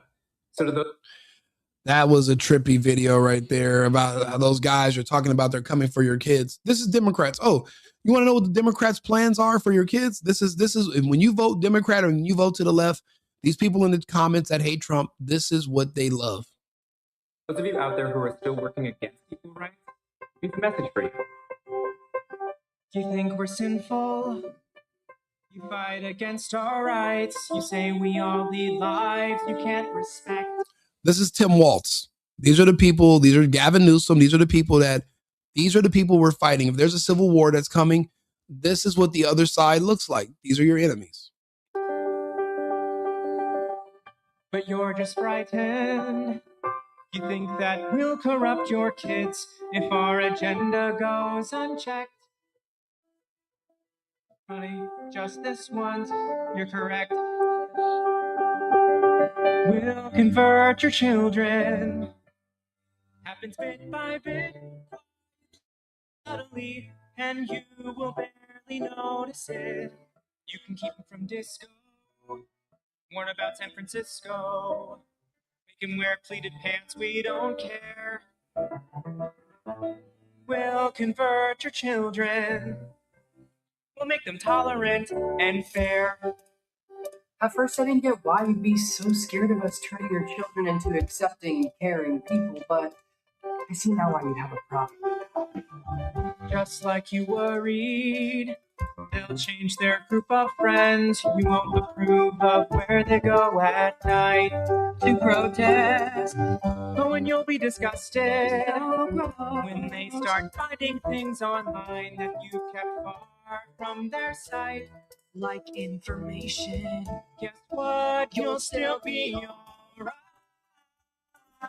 We'll convert your children, yes we will. Reaching one and all, there's really no escaping it. Cause even grandma likes RuPaul.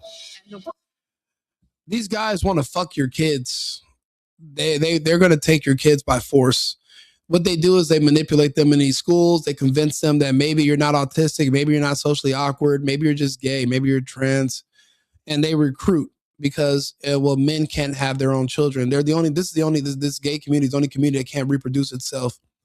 So they target your kids. This is the left. This is Tim Walz. This is Gavin Newsom. This is Kamala. This is Biden. This is the Democrats. These are the people we're fighting in this war that's coming. The war that's coming is not over resources, not even over politics. It's all over kids. That's the only thing it all boils down to. Kids. They want access to your kids, but they don't want it to be criminalized. They want it to be affirmed. They don't want it to be a crime to be a pedophile. They want it to be an affirmed sexual orientation. And that's what they were pushing for. It happened in California. Senate Bill 145, Scott Wiener, and they were able to decriminalize pedophilia. So if you're an older man and you're caught having sex with a child, if the child claims that they're gay as well, you won't have to register on the sex offenders list, which is really the only punishment. Because if you go to jail for something and you get out and you don't have to register on the list or nothing, nobody might not know. Unless you do an extensive background check. But being on that offenders list is a really big stain on your name. So instead of talking to the gays and changing the culture of grooming and preying on children, they decided to change the law. That's why I don't fucking like Democrats. I hate them. I can't deal with them. I don't like liberals. Anybody who's told me love is love, that's pedophile talk. That's they don't, if gender's a social construct. Well, then what is time? Time's a construct that men created. Okay, so if time's a social construct and so is age, then time's a social construct and so is gender, then what is time? And then that's where they get that's where they say, well, age is just a number. It's not, if you're 50, but you feel like you're 8 and you're 8 and you feel like you're 20. Well, now the waters are so muddy, they can't prosecute. It's all just because they want to eventually have access to your children. Follow my page if you understand what I'm saying. If you speak clear English and you've seen the pattern and you understand what's going on and who we're going to war with civilly, who we're going to war with besides the Russian war, which we shouldn't be involved in. If you understand that these are the real enemies, the people that are literally threatening and targeting your children, this video was never banned on YouTube. This video was never banned on YouTube. Ever. Let's play the rest of it. If you understand what I'm saying, if you can hear my words, if this makes sense to you, you understand who the enemies are and why they want your children, subscribe to the page, like the video. These are where my conversations go. And we have these conversations by the thousands every day. So if you want to talk about something a little bit different than everybody else, because it seems like everybody else just talks about the same stuff and they have the same angle, just different faces. At least my point of view and my perspective is going to be different. You're more than welcome to tune in and join and support the channel, support the Cash App. You can support by just liking and subscribing and being able to tune in when you can. Let's go back to this video. How many of you have never seen this video before? It's getting kinder. Gen Z's gayer than Grinder. To love, learn to vote, face your fate. Convert your children. Someone's gotta teach them not to hate. Look at all these faces. Does Benny Johnson have the face of a gay? Of course he does. There's a software where they can look at men's faces and tell if you're gay or not. Apparently there's certain key points and certain shapes. There's a pattern. So does Benny Johnson have it? Yeah. Was Milo lying on Benny? No. Did Benny ever say Milo was lying? No. So, I mean, that's already confirmed.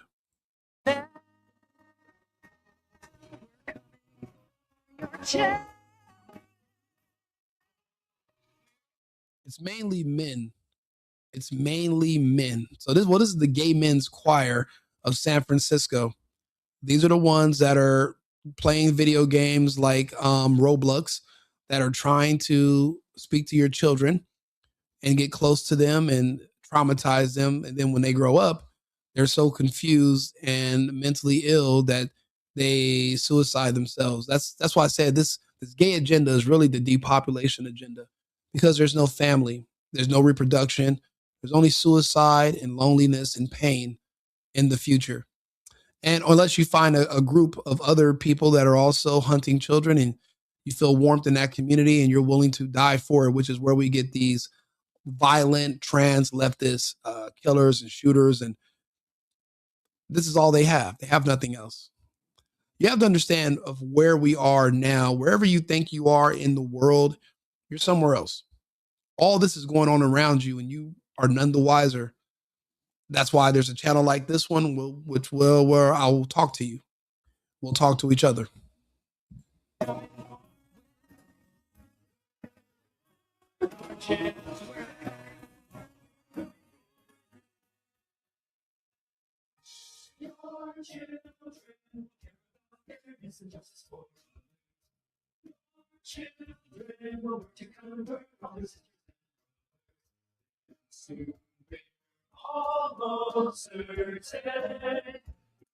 I'm related to Rush Limbaugh spiritually.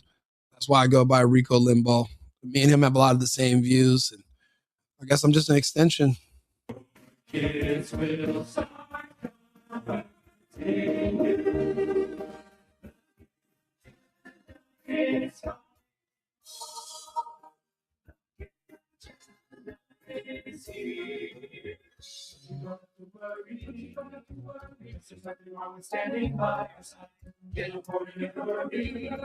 Why do you got to threaten to sue Milo? Why not just sue him? Why threaten? Why give somebody a heads up? Don't talk about it, be about it. Milo doesn't own a time machine. He said what he said. Why threaten him? Just do it. The problem is you only threaten to do something when you can't do it. So you pretend like you're about to, like, this is America. Just what did Nike say? Just do it, right? Because the world always needs a bit more.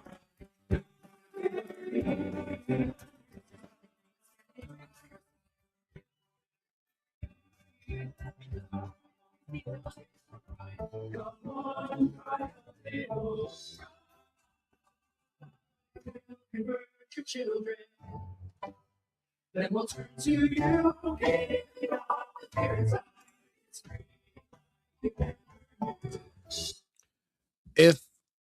If this isn't public enemy number one, if these aren't your enemies, then you have your own problems. But again, this is the left. These are the Democrats. These are the people we're at war with. And I say we're at war and I pull no punches because they've specifically directly targeted your children. They don't want you. They don't want your teenager. They want your child. They want your kid that's 7 years old, 8 years old. They have drag queen story hour for preschoolers. They're doing all age drag shows. Teenagers aren't showing up to these. 11-year-olds and 10-year-olds where they get you before you realize what's happening. These are our enemies. So when I talk about how much I hate these dirty demos, this is what I'm talking about. These are the ones I'm talking about. These are the people that hate Trump. These are the people that showed up to the protest today and she fucked around and found out. This is her community. These are the people we're at war with. Either these people are American black people. There's no one else that hate Trump besides blacks and gays. You have to ask yourself why. Now, I know why, and I can clearly articulate and tell you guys why, which is why people don't want you to listen to me. There's people in a thread that are literally in the video, that are literally a part of this conversation, watching this live, communicating, telling you not to do it, but they're doing it. Why do you think they're here? It's because what I'm saying is wrong, or because what I'm saying is correct and accurate? Yeah, that's what you have to ask. Go and see San Francisco. Go and turn up that disco. You'll forget you were ever upset. There's no wives. There will never be any children. They will wake up one day and realize there is no future for them. They will take too many pills, or they might take a firearm, or they might create a noose in a bathroom. They might jump off a balcony. It typically happens before they even make it to the year of 34 years old. A lot of them self-delete. You know, the shooter for the whole situation with MIT and Brown University a few weeks ago. Why do you think that went quiet? It wasn't a terrorist attack because he discovered some fusion energy. It was an ex-lovers quarrel. It was a crime of passion. The MIT professor who used to be gay, and the guy who killed him was still currently gay, but they were together 20 years ago. They actually moved to the United States in a relationship when they used to live in Portugal. One decided he wanted to only be gay part-time and start a family and have kids so he can have a reason to live. The other one decided to be full-time gay, moved to Miami, got fat, and used to wear really tight Louis Vuitton sweaters. You know, those gay guys with the man purse that walk around, those big ass, like fucking bloated dudes, you know? And one day he probably decided it was time for him to die too, because life means nothing. And then the guy who probably turned him out and made him gay was living a regular straight life with kids. And he was like, well, if I'm going to die, I'm not going to die by myself. These people don't want to die alone. That's the number one thing. I know this because I speak to them. I'm from LA. You meet a lot of them. You have these conversations. And eventually they'll tell you the truth about their true intentions and how they feel. And that's why I have these conversations, because a lot of the public just have no idea who they're dealing with. But I do. So here I am. I appreciate you, BL. I thank you so much. I didn't check all the other Cash App donations or anything, but I appreciate you guys for just being here, talking to me and having this conversation. You'd be surprised how many people have never seen this video. And this video is, how old is this video? 4 years old, where men, grown ass men from different backgrounds and races have literally declared war against straight men. And the reason I say declare war against us, because they're directly targeting the children of straight men, because only straight men can have children. The only children they can have is when they recruit yours, because they've groomed them or tricked them or manipulated them or assaulted them and traumatized them. It's our job to protect children from these fuckers. So again, when I decide whatever area of politics I'm going to get into, it's going to be up to my audience to tell me where they need me the most. And that's where I'll go. Because there are certain states that I like, but it's not necessarily about me being comfortable and me being where I like.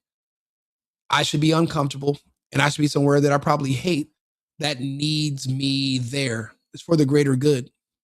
There's not enough people that are willing to have these uncomfortable conversations. It's not uncomfortable for me. It's uncomfortable for certain people to listen. So that's why I appreciate you guys being here. So I appreciate it. Thank you. Yeah, these twinks are some sick fucks.